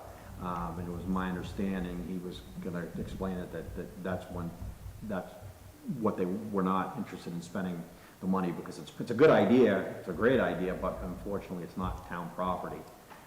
And I expressed to Gordy that I think it's a difficult situation to get in, because if you do it for one, then you gotta start doing it for others. And that whole process, my understanding of the way that process works, so there's the snow, it's called, I believe, the Snow Sidewalk Committee, there's a fund. There's some money that's invested, Was left. and the interest is used to do sidewalks in West Swansea. In the past, they've given some money for a sidewalk machine. They gave money for the project out here. But so the sidewalk committee makes the recommendation of the select board, and the select board obviously makes the final decision on what the funds are gonna be spent for. But you convinced me that, and I sort of had this thought anyway, is that doing stuff on private property is not necessarily a good use of those funds. Yeah, and actually, I mean, every seminar that I've been to and coming from Primex, that you basically can't be acting as a private contractor and doing stuff on private property. There's some liability in it, and I'm not exactly sure what the law, but basically you're spending taxpayer dollars on private property, and it's a violation. Doesn't make sense. Is the rest of the board feel that way? I do. And the second topic was, we had a request from a resident to look into, or at least put on the idea of sidewalks on Safford Drive. Okay, and that wouldn't involve the sidewalk committee, because it's not. No, it's not West Swansea. So this would be out of our budget, our town budget, and we apply for grants for sidewalks, and at some point, when you think it's something that is of higher priority than other projects, was that something you would do? Oh, absolutely. It just comes down to the funding. The one thing I caution you, the first part of Safford Drive would be relatively easy to put a sidewalk in. When you say the first part, is that from 32? 32 coming up to Wilson Pond Road. And I think there's probably some opportunity with the big apartment complex that there's a possibility that they would maybe help with some of that, because it would benefit theirs. And they were great when they were going through the planning process. They donated $30,000 to the top coat of asphalt from 32 to Wilson Pond. So that first phase would be relatively easy. Asphalt sidewalk is a lot cheaper than concrete and granite curbing, but you're just basically getting the space with solid foundation and paving the sidewalk on it. Going up the hill from Wilson Pond to Route 12 would likely take engineering. Those big riprap swales, they're more than riprap swales, they're actually infiltration swales. There's drainage underneath them. So that is something I wouldn't feel comfortable doing unless I had a design stating this is what you need to stabilize it. But the first phase is something like Sawyer's Crossing. It'd be similar to what we did on Sawyer's Crossing Road. So, I mean, I wonder how the rest of the board feels, but I think that if we had the money and we could get the grant for it, having sidewalks from Route 32 to Wilson Pond Road would be very nice. We can talk to Stefan about, and then if no grants are available, you can start making a plan with the CIP committee as far as putting money away. I'm gonna be pretty busy over here for those type of, later when things slow down, I could come up with a number and kind of somewhat of a plan on what it would require. It's gonna be a while before I get to that, but that is doable. The second one is gonna take Underwood Engineering, engineer that road, and I know about the drainage filtration because of driveway crossings and such. As I walk up that road, and I did it this morning, it didn't look like it would be easy to do sidewalks because of the we call it riprap, the rock fall there. So I think this particular resident, I don't know exactly what his idea was. He thought we could use some of the TIF money for it, but that money is not gonna happen now. I wish he brought it up before we closed that idea. Well, I brought it up. I brought it up to hold on to it and make it a slush fund for the area over there. And But we didn't have an idea of a project to use for it, and this would be one of the projects to use for it. But I'm not sure it's the right. I'm not sure personally. I mean, I think a sidewalk would be great, but I'm not sure it's the best use of sidewalk money, and there may be other places in town that need the sidewalk more. So I wanted us to look at that and come up with priorities for that. This is one area that could use a sidewalk, but I'm sure if we thought about it, there are other areas in town also. So then we have to decide what's more important, go that way. I agree. But for those of us who walk around Wilson Pond, that would be a nice place to have a sidewalk. So it's been brought to my attention before, and it's a state right away, and that when you come down, is it Page Court? Down to 32, there's a bit of a swale there, which is state property, and that some people express they walk down that road and need the crossing to get to 32. That's something we could probably look at sooner than later. That wouldn't be a substantial cost. And that's when you look at using that versus spending the money on the sidewalk. But like I said, the sidewalk's a possibility. Yeah, I just wanted to make sure it was on your radar and that you looked into the possibilities and maybe got a cost estimate for it and then decided whether, CIP should hear about it or whatever. Looking for grants. First thing you need to do is get out there and do some layout to make sure it'll fit. Yep. because I know there's a pretty good slope coming off of the side of the machining place. Yep. As long as we're talking about sidewalks, I just want to mention the work that you did on the Sawyer's Crossing sidewalk. That is beautiful. A very big concern I have is increasing safety for pedestrians and bicyclists. So I compliment you on that work. Thank you. Thank you, and Stefan's working on grant funding, and it's possible it's gonna happen this year, extending that down to Talbot Hill Road. Heading in phases, going to the church, which the first phase would be relatively easy. The second phase would be a little more challenging with the drainage issues. But the asphalt ones where you have room are relatively inexpensive to do, because it's just basically excavating out the unsuitable soil, gravel compaction, some minor drainage alterations, and then you pave it. Thanks, Joe. We want to move on? Good, Jay? Yeah. I think we got, what is it, the vehicle fleet, town hall? Who would like to talk about that? Might as well stick around, Joe. You want me to? Well, they had the quote done for Ashley's car, right? Yes. And the recreation department car, and that estimate came back at $3,300 to fix that car. So Joe, Kevin, and I all agreed it would be best to dispose of the white Ford Explorer and give the rec department one of the Ford Explorers at Town Hall. We were trying to move one out of the parking lot last year, and we were asked to put a log in there to see, and we did do that. I don't have the log with me, but anyway, our plan is to give one of the black Ford Explorers to rec department, and then keep the Ford Explorer for assessing and code enforcement, and keep the Ford Taurus as well for training and stuff. And we would just sell the white Ford Explorer on Municipid or somewhere.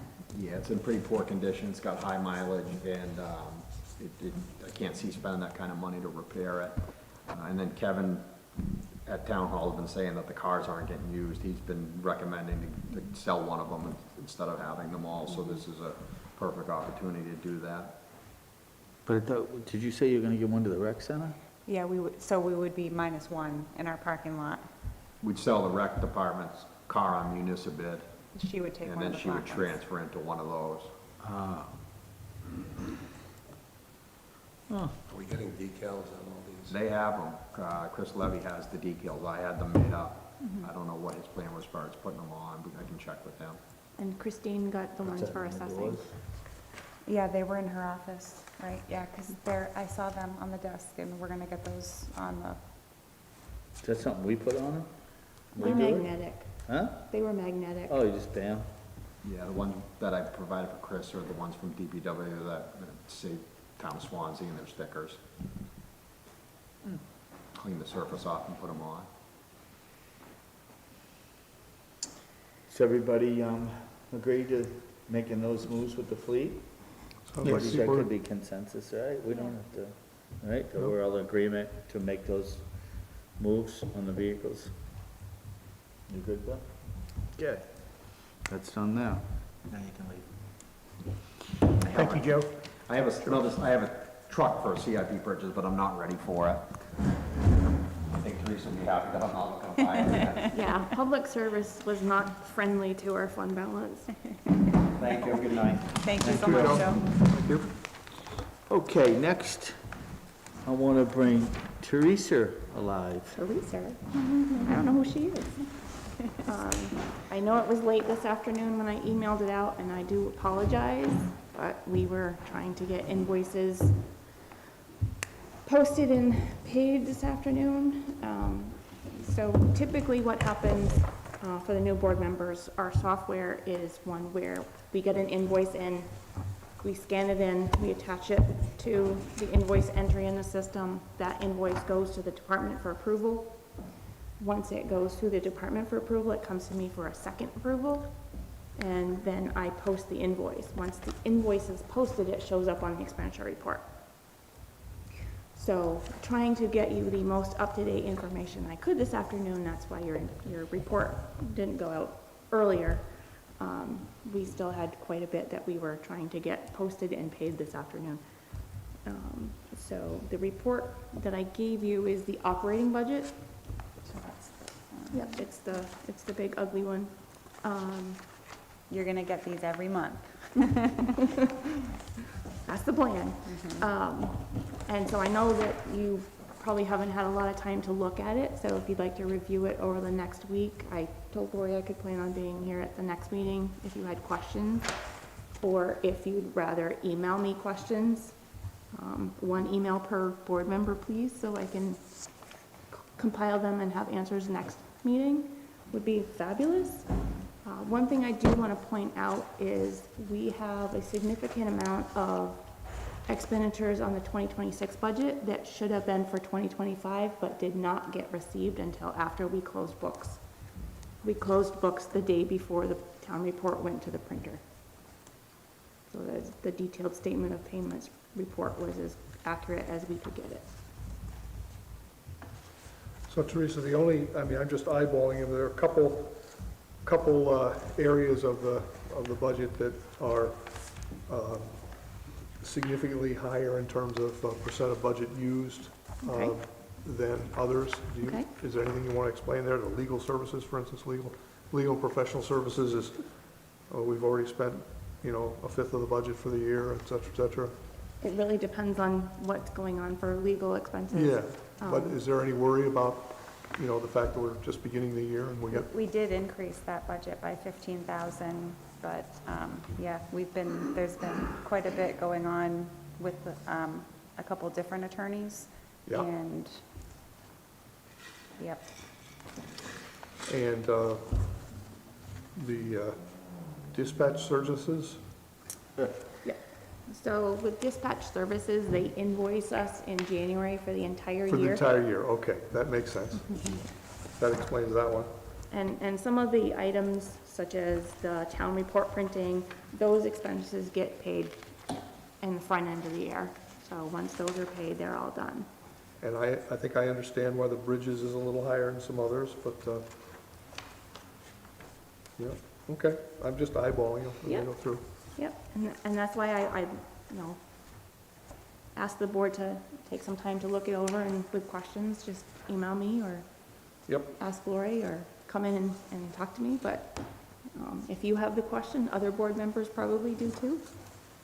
So Teresa, there's a bunch of them, but just one for my own understanding, the website maintenance. Mhm. What transpired on this one, and is it ongoing? I mean, the overall budgets are fine, it's just individual line items, but there's some, like Jay pointed out in this one. Is there some, we only budgeted $2,500, but we spent almost $4,500. Yeah, I believe I know what that is, but I'm going to take a look just to be sure. Because there may be some other ones like that as we're going through it.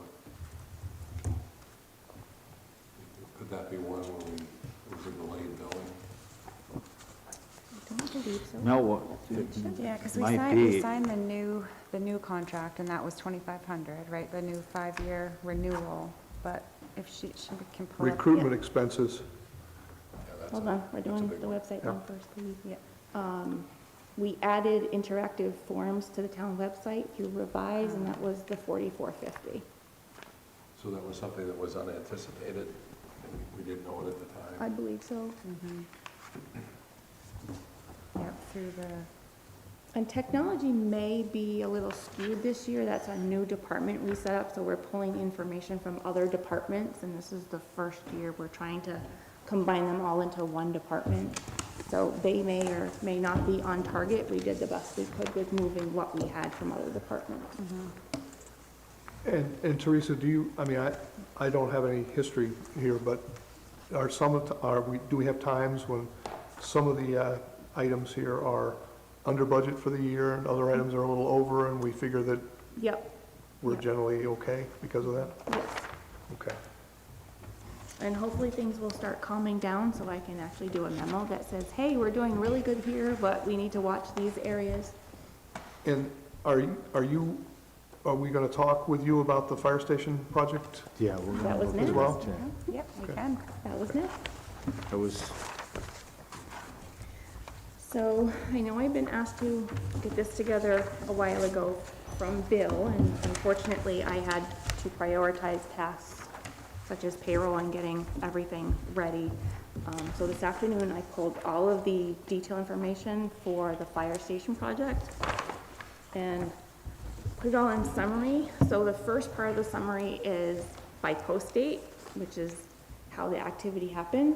And the second portion is by vendor, and I gave a total for each vendor, so in case you wanted to know, well, how much have we paid for the architect, it's, you know, Yep. 173,000 or whatever. Yep. Currently, we have expended almost $2 million. We do have one invoice in process. We still will be paying the other half of the fire department sign, so that will be another almost 2,000. So we're right on target with the actual bond, I believe. We have more construction invoices coming in. Was the sign included in here, or did we take that from fire, a different capital reserve account? We posted it here. We did? I think so. Let me just double check. the Signs in there? works. And if I remember right, there was money from the reserve account as well to be used, so we still have more money we could spend if we had to. Yep. Yeah. I remember who the vendor is. Trying to find Gene Shaheen's 200,000. Yes, that would be really nice. I'll believe it when we have it. I will believe it when we have it in hand, in the account.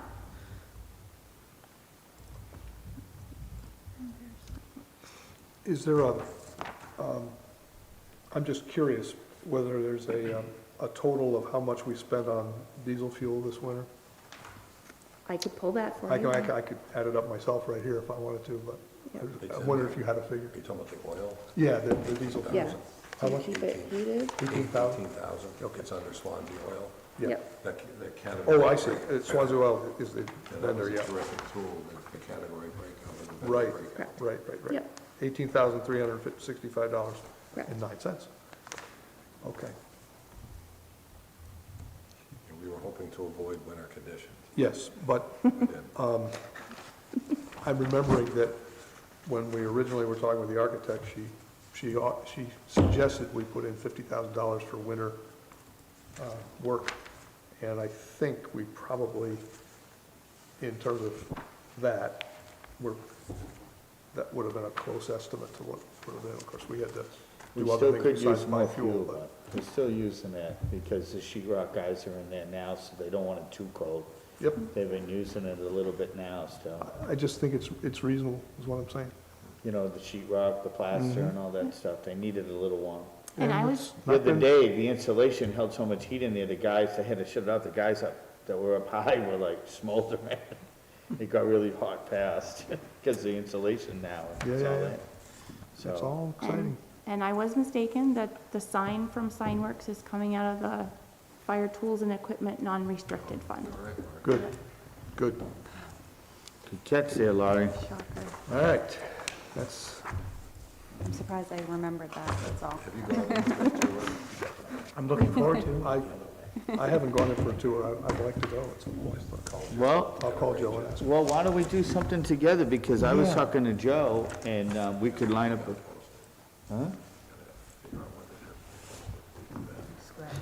Yeah, if we go as a quorum, then we'll have to post it, right? Yeah, did we go by that already? okay, Joe. It's hard to say, Yeah, kind of a gray area. yeah. Says But that wall board they use, what they call a truss coat or something like that is phenomenal stuff. That really is amazing. That's the fire resistant stuff, Didn't right? Cordell say that we could get That together as long as we interlocks don't, and like, no say we all taping, no wanted to go to the Yeah. fire station? We really have to post that?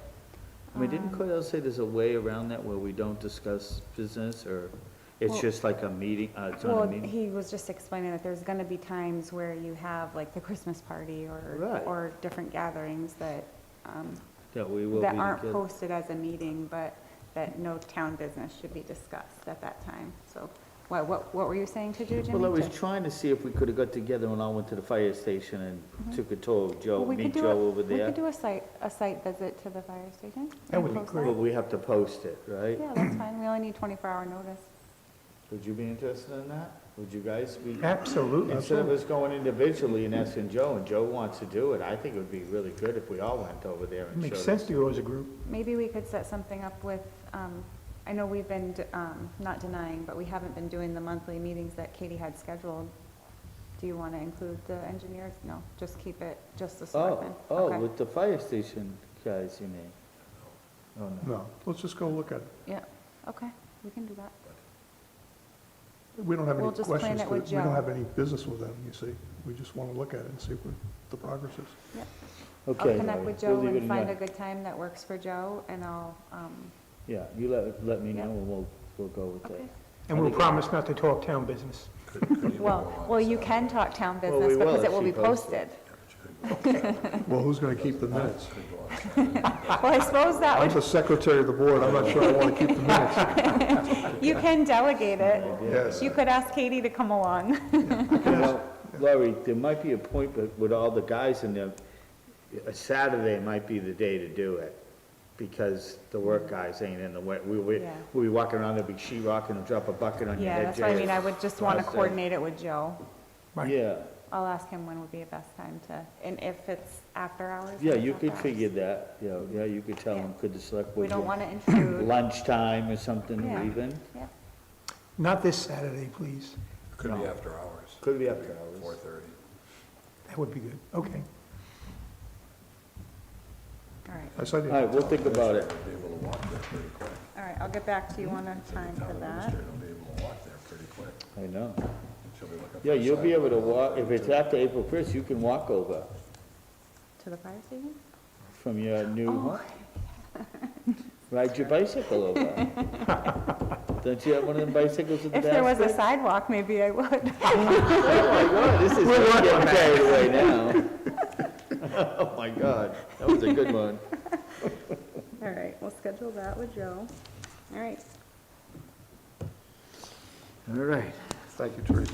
You're welcome. where am I?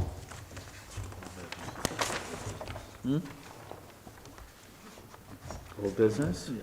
Old business? What do we have for old business? Oh, yeah, did we want to?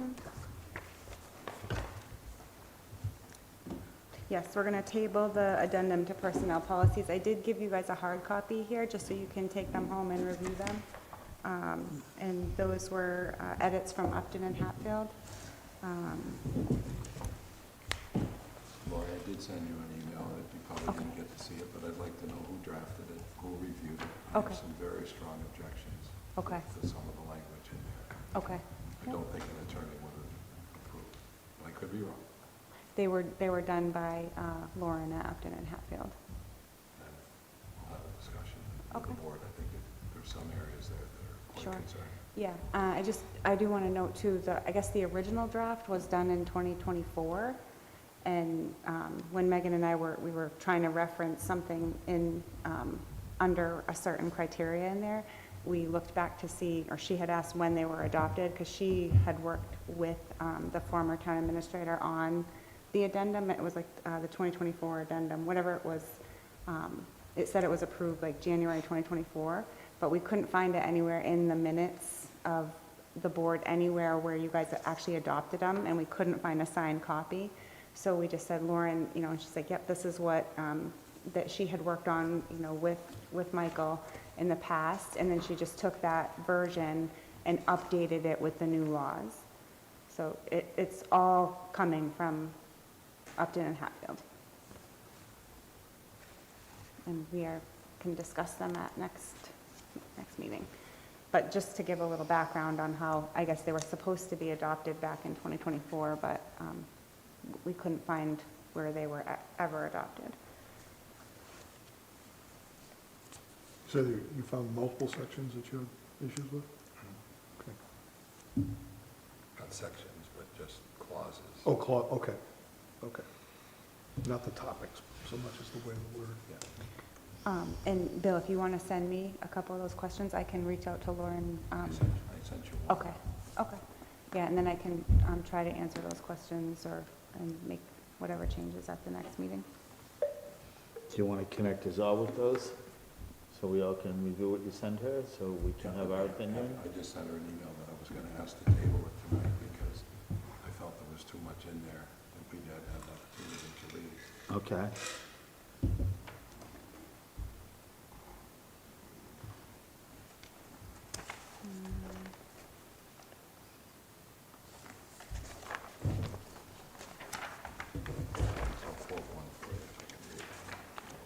I do have a few things for administrative updates when we get there, Jimmy. So, just Jim was asking, so the clause that I referred to, that I can't believe an attorney would allow us to agree to, has to do with discrimination. And the language is, all employees should be able to work in an environment free from all forms of discrimination. Where is that? Every decision that's made is in some ways discriminatory. I just think that's too vague. It's under details on page 2, the first paragraph. That's just one example. I just was curious as to who drafted it.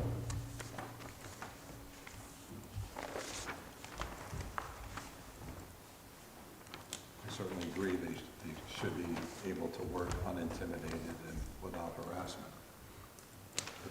But to leave it so vague, I think, is a challenge.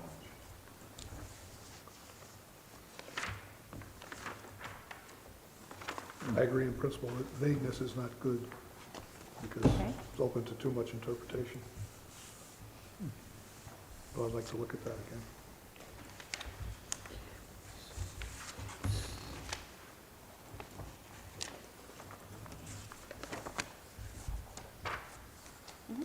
Okay. So, your updates here, Larry, administration updates? Yeah, I do have just a couple. So this form, this is just the MS 232. You're going to see a lot of MS forms throughout the year, just new board members. I don't need a motion or anything, but this is just all the information that I enter into the portal after town meeting. So like in regards to the budget, and if you want, you can just, I'll try to have it in the folder next time, but this is just, everything just matches our budget and the expenditures that are going into our capital reserve fund, and that's all just reported to the DRA. And then you guys are supposed to sign the document, and then I have to upload it back onto the portal. So that's just basically a routine thing that you'll see in there. A lot of the budget forms, those will be on the agenda. I think that's how we follow that process, but like the MS1 will come out in the fall. So it's just a typical DRA form, standard form that we have to upload to the portal. And that was from the town election results. So let's see. We did the addendum, town hall. I did get an invoice from Twin Bridges. It was a $400 invoice for cloud-based storage for the covered bridges. And I just asked Alan to see a breakdown or of what is the cloud base that we were paying for. Now that we have a new IT firm, so I didn't have any other background other than his invoice. And I'm just trying to clarify with him, but if the board is okay, if it looks all right, he's looking for $400. It's a renewal fee, so I guess it's gonna be an annual thing, for whatever cloud-based, subscriptions. So you're gonna make sure that's what it is and Yeah, and check out the details? he said it was from prior approval from the board, which I believe that the board did a couple of years ago or a year or so ago. Yeah. But I just want to see what it is we're paying, and I also just reached out to our IT vendor to make sure that was not something that we should be going through them for or whatever, so. But if the board is okay with that, and if I find that it's all right, I just want to have the board authorization for the $400 for the cloud-based. He sent the invoice over, and I'm just making sure with you guys that it's okay to pay it, given it was from a previous project. So you're gonna do that next week? We can.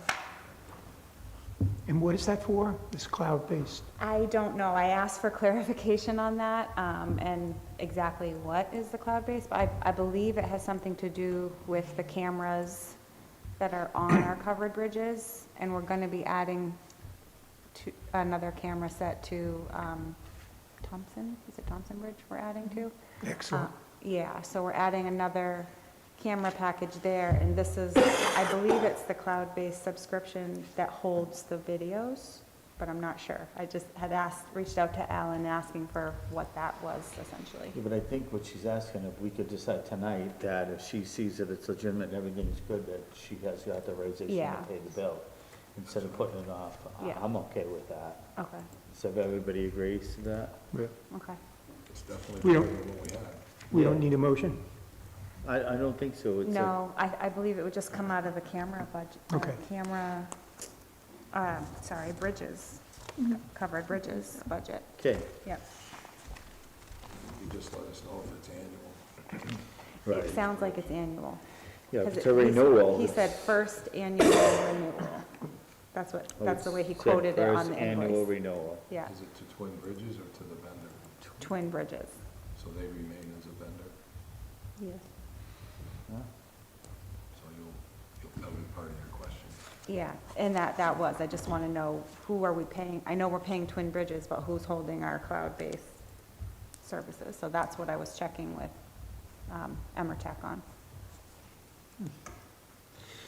Very good.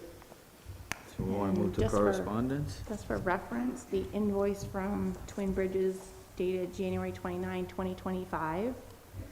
We paid for the first year of cloud storage, which was included, and his note was $200 annually. So it's gone up $200. Either that or it's two bridges. It's two bridges, huh? Okay, that's another good question. Is it just for one bridge or two bridge?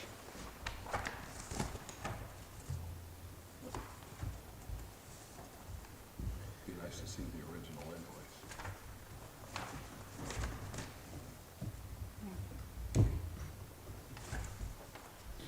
Okay, Laurie, Okay. correspondence? Yeah, I think that's it for me. So, correspondence, there was, The NH dot. yeah, this did come in the mail. Martin Brook, the Martin Brook Shocker. thing. Oh, yeah, DOT The thing? notice of public hearing. Monday night? Huh? Monday night? Tuesday Did night. you have them send it? Because it just randomly appeared in the red folder. It's Tuesday night, Bill. Yeah. It is? Tuesday, March 31st. Oh, 31st. Susanna here? It's their meeting. It's their meeting. But open to the public. Right. Okay.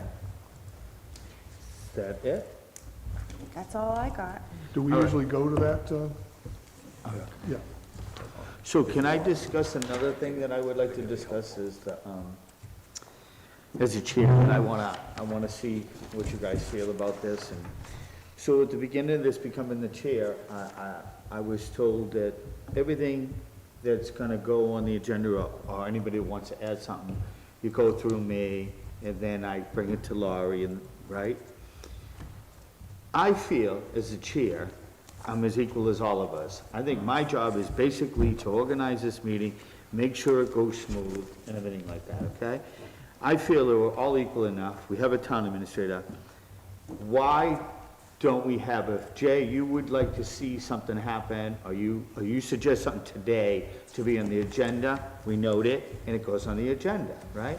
But if something comes up after this meeting, I don't understand why you don't have the right to call our town administrator. If this is all right with you, Laurie, I am already questioning your first statement, so.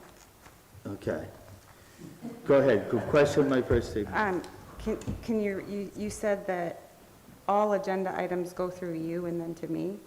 That's incorrect according to our rules of procedure, because in 11.3, it says the town administrator shall be authorized to exercise discretion and judgment in scheduling agenda requests with the goal of efficient and effective board operations. Requests may be referred to appropriate department heads or to allow for investigation or development of background material to facilitate the board's decision-making process prior to being scheduled on the agenda. So that's my first question. I believe anybody can approach Katie or I and with an agenda request. I don't believe they should go through you, Jimmy. But would I, as the chair, be notified of the? Oh, yeah, when we started, so Jimmy and I sat down on Monday, a couple times, actually. Jimmy had a few concerns this week, and we're just trying to navigate in here. And first of all, I respect all of you, right? Like, we can't do our jobs without the board supporting us in all of our roles. So I try to be mindful of your time and save certain things and not bombard you with requests. You'll get used to me, but anyway, so Jimmy had a couple concerns with some agenda items and stuff, and that's gonna be our routine, is to basically sit down on Monday or Tuesday or whenever we can and discuss anything that, just to prep for Wednesday's meeting. So, and if you look back to the agenda management procedures, most requests are in by Friday at noon. That helps us get the agenda out to you guys on Friday in a timely manner. So that was my concern. I feel like Yeah. that it just should, I'm not checking my email through the weekend either, so if there's a few things that are coming in, and I wanted to have this conversation with the board, to have my text message, like if it's something urgent, definitely send me a text message and say, check your email. So that was just my, I just don't think that Jimmy should have to be, I think we all should be mindful of each other's time, and, with those agenda requests, just kind of stick with our rules of procedure and follow the proper, Sounds like you and Jimmy agree on this. procedures, so Well, that, no, I'm gonna, so that you I guys had a lot to can be, bring to her, and it was very confusing on my behalf and time-consuming. And I mentioned to Laurie, well, wait a minute, and then she brought it to my attention that you could call Jay, Bill could call, Any he could one of call, you could call, okay? yeah. So I didn't know, because I took this chair on assuming that I wasn't gonna be there every day. I was there every day, Yeah. trying to iron this out. I don't physically have the time, Jay, to be there every day. I don't. no, And and so we she don't was, expect that of you. she asked me to read my thing, and I did. And as I see this, but I said, I will do it. I made this commitment. But I want to ask you as a board, I consider as a team here, and I don't consider that I have to be the one that has to worry about Alan or Bill. If Bill needs something, I want Bill to have the right to be able to do what he has to do. I mean, why is I it? think we're all on the same page here. I think we all agree. It's crazy that I would have to be the go-to guy, and then she explained to me, well, you don't have to be the go-to guy. But I assumed, and I don't know where it came from or whatever, it doesn't matter. In my head, I thought, if you wanted something on the agenda, you had to call me and say, Jimmy, can you see if Laurie, this is what I assumed my job was. But now I'm seeing different.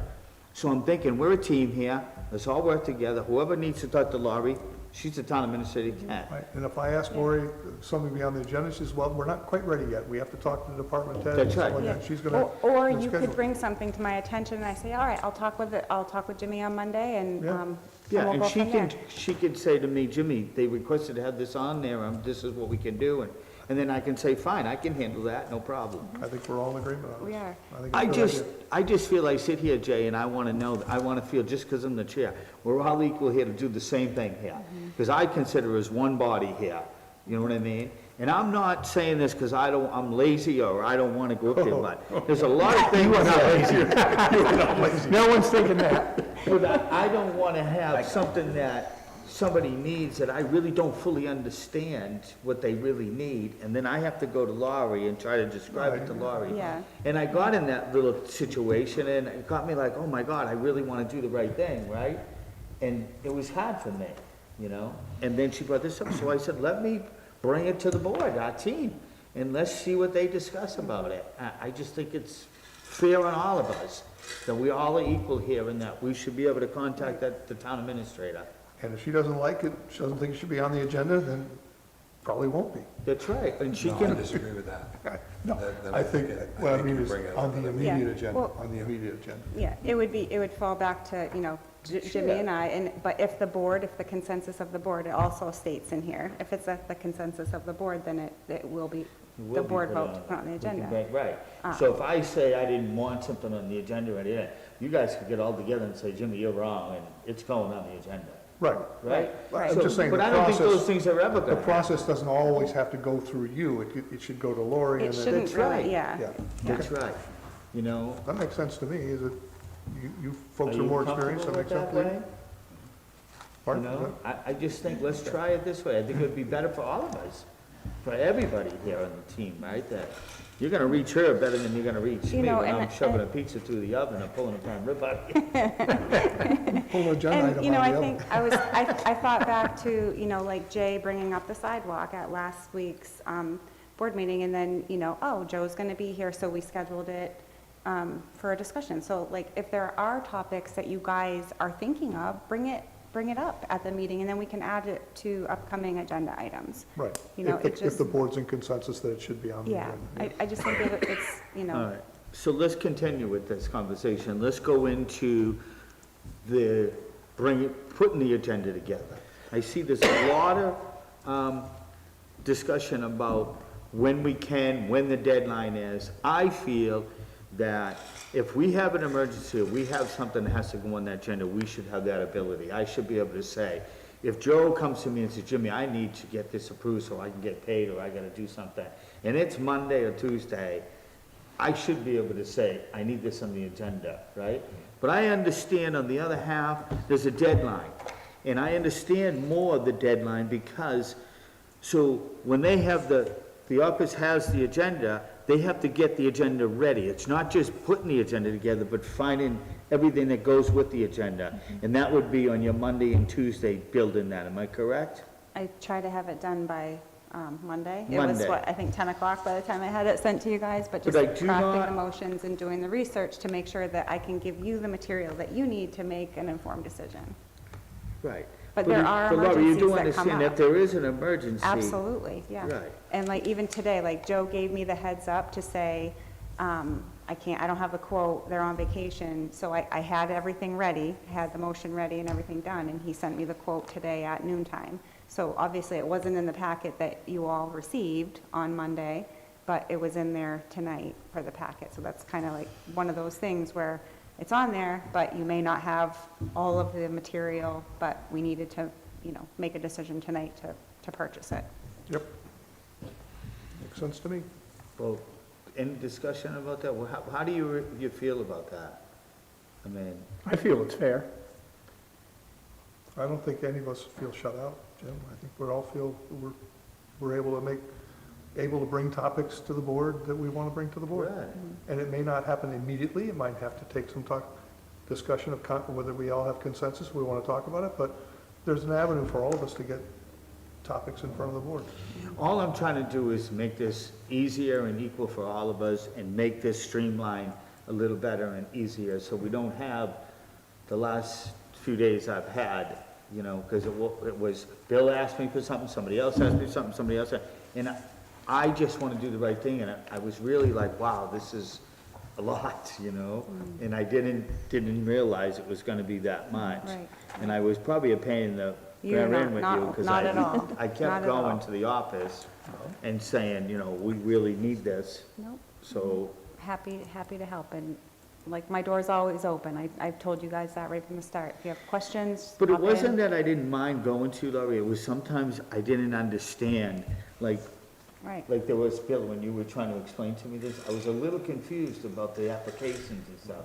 And I was trying real hard to make sure you got what you wanted on there. I really, Laurie, am Right, I and right? I know it's hard too, because there's been was- like certain procedures that kind of have just mulled over from past administration, and there's nothing wrong with that. So it's just, you know, if somebody new comes in, it's like, okay, well, we're gonna do it this way. So it is a little bit, you know, challenging, I think, too, to have some change sometimes, but I try to guide you guys in the right direction as best as I can, but I rely on our policies and stuff to do that. Sounds So- like you know the policies better than we do. I'm sure of it. Well, it's probably part of my job, so. What I'm saying is, we rely on you, and we will continue to rely on you to put things together for us, that's all.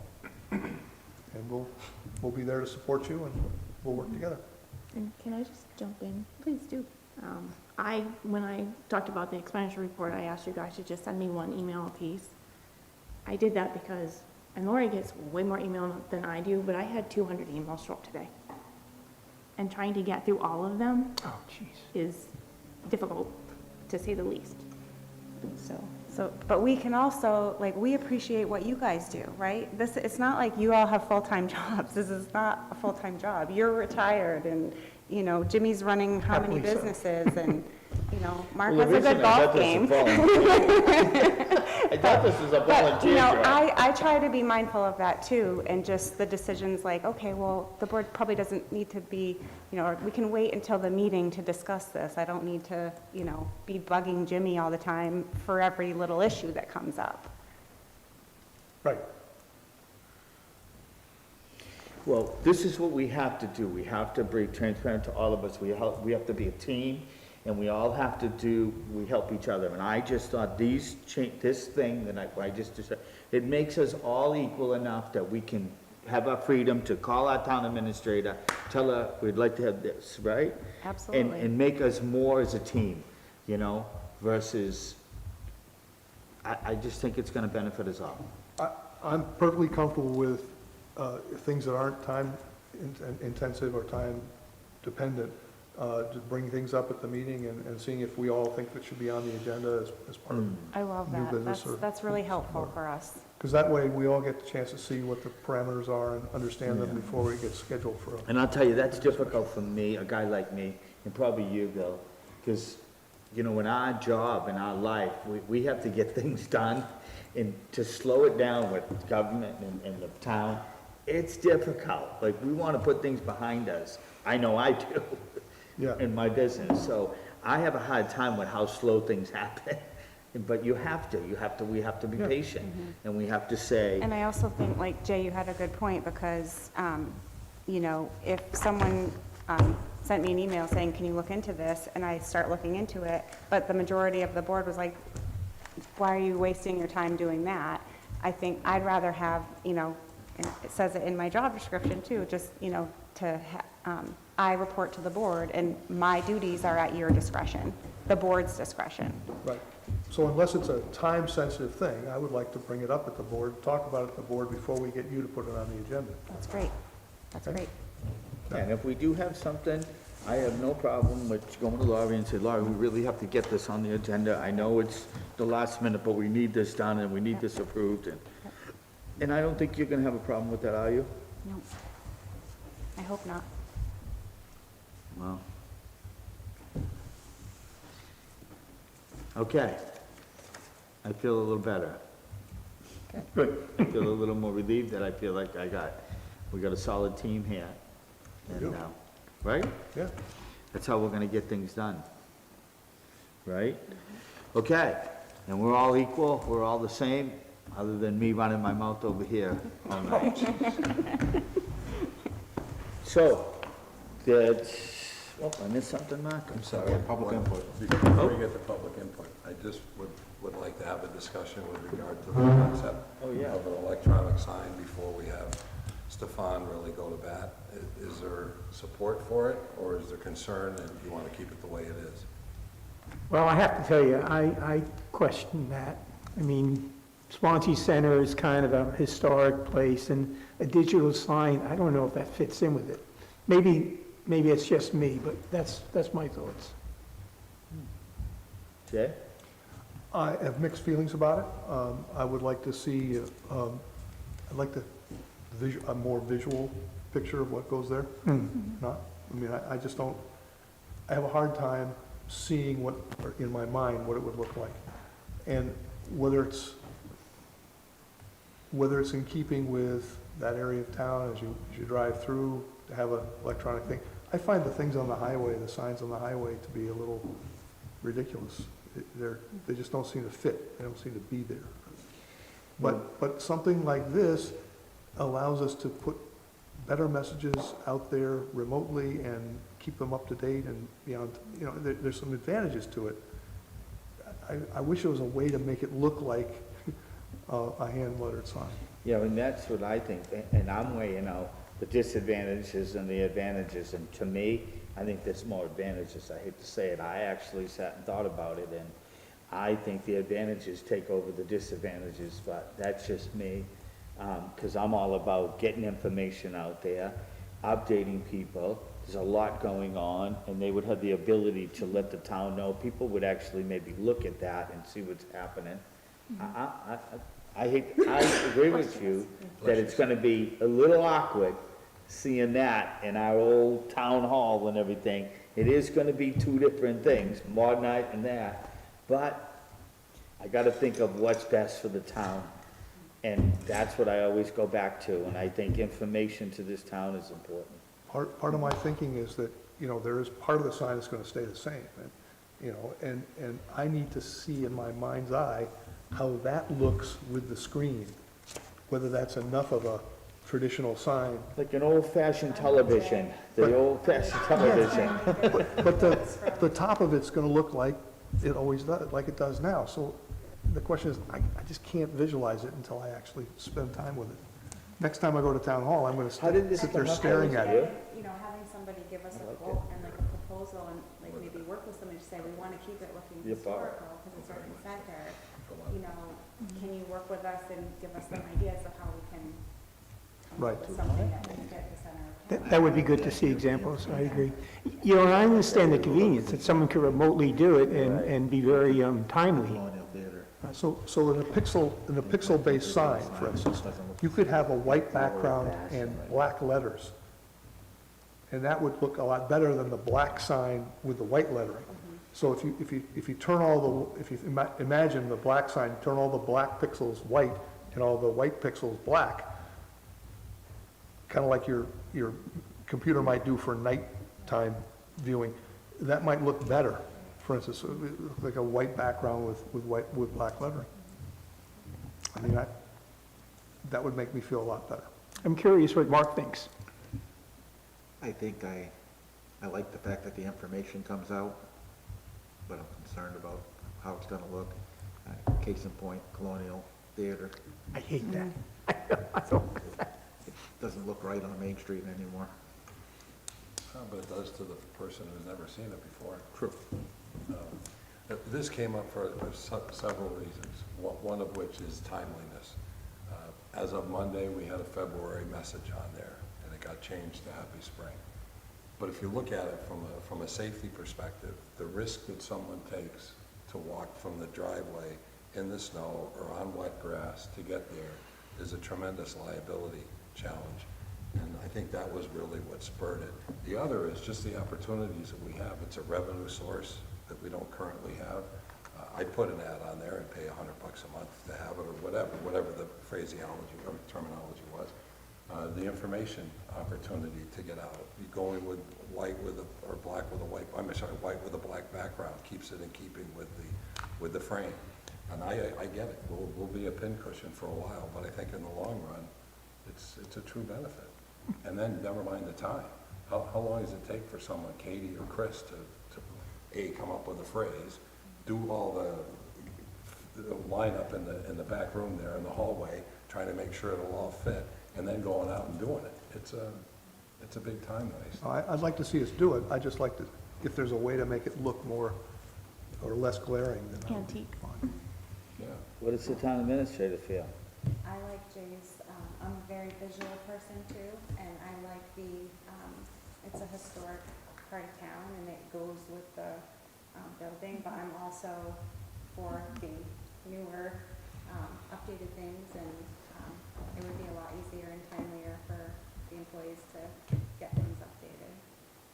But I definitely would need, I would want to see, like I said, work with a vendor to do, and get a quote, and then maybe have a couple other people quote us the same thing and go from there. But I need to see it first, I think, instead of just buying a screen for $5,000 and paying it up. I can't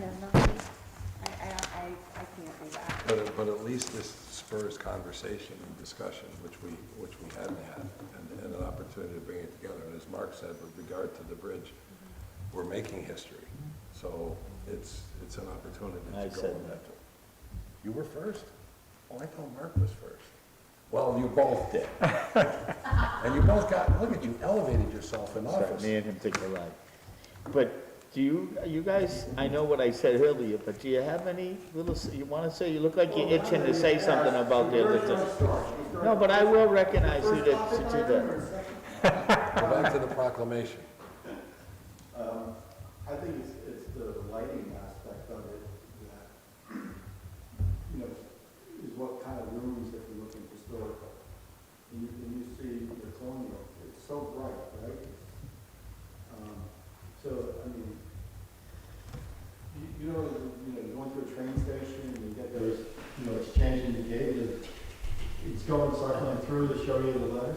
If it was an old sign like that, if you can just program and it did it, and it just was fixed and not lit up, I think it would be great. But when you get the backlights and the LEDs and all that, I think it's just going to look horrible. Even if it was black and white, as Jay I mentioned. think so, I really do. I mean, I love the reasons for it. I mean, the reasons blow me away, right? Easy to change, updating the information. I think that's great. I thought I'm not voting on it.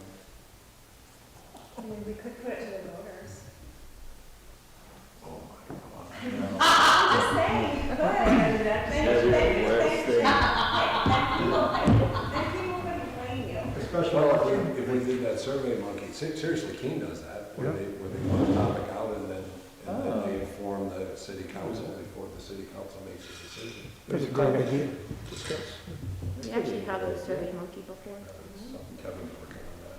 Oh, yeah? We could put our new governance committee in charge of it. Nice. Speaking of wait, we want to hear what the chairwoman has to say about it Could we first. reach out to the school Please. district and ask them to do a white background with black letters for Who one was it day? who just put out exactly what was but I do hear what you're saying. I wasn't thinking revenue, I was thinking issues of, You brought up a very good point there. People will talk, but they'll get over it, and I do love the idea that information will be there all the time. I do love that. So I think if it were done carefully, it wouldn't be horrible. It would be fine in the long run. People do that. Local businesses could flash up there. Revenue, I wouldn't have thought of that. That's a great idea, that's brilliant. Maybe we could talk Monadnock into the sign that's white background, black letters for a day and see how that looks. That's a good idea. We could ask them that if it's doable. Because I know when that sign first went up on the building and it was neon everything, it was, wow. That didn't go over well. No, it didn't. It was horrible, so you got used to it. All right. So, you have something? I have one last quick thing, I promise I won't take one. Sorry. No, we'll do that right now.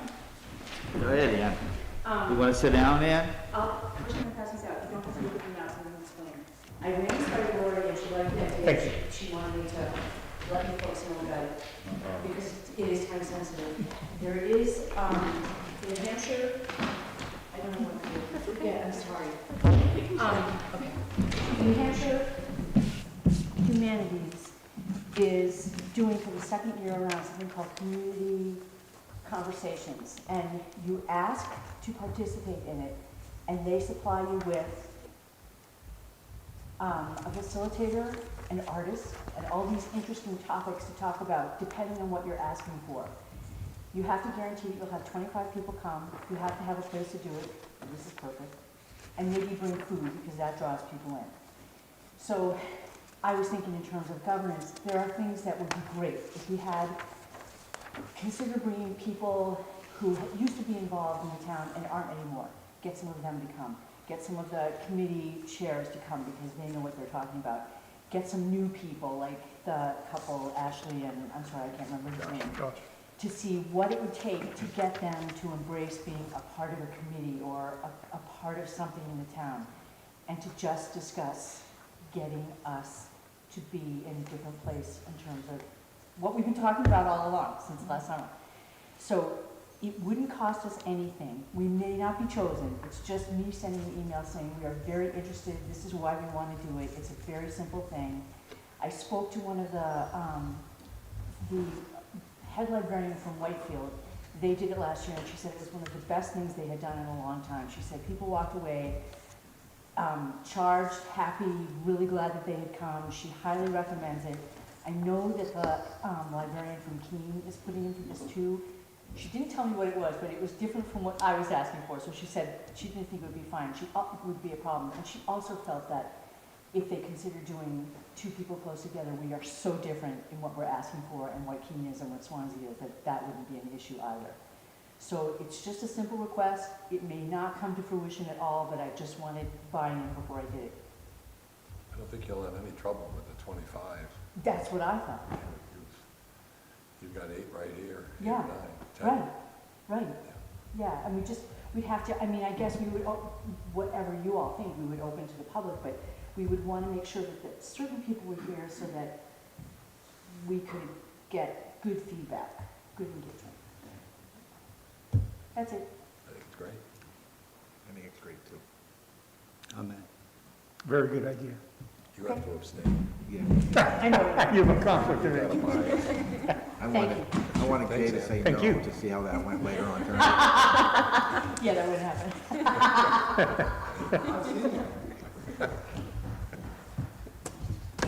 Thank you, Ann. Yeah, of course. I think we're done. Motion to adjourn. We have to do the non-public of the. Motion to adjourn, we have a second. Second. Second. All in favor? Aye. Okay.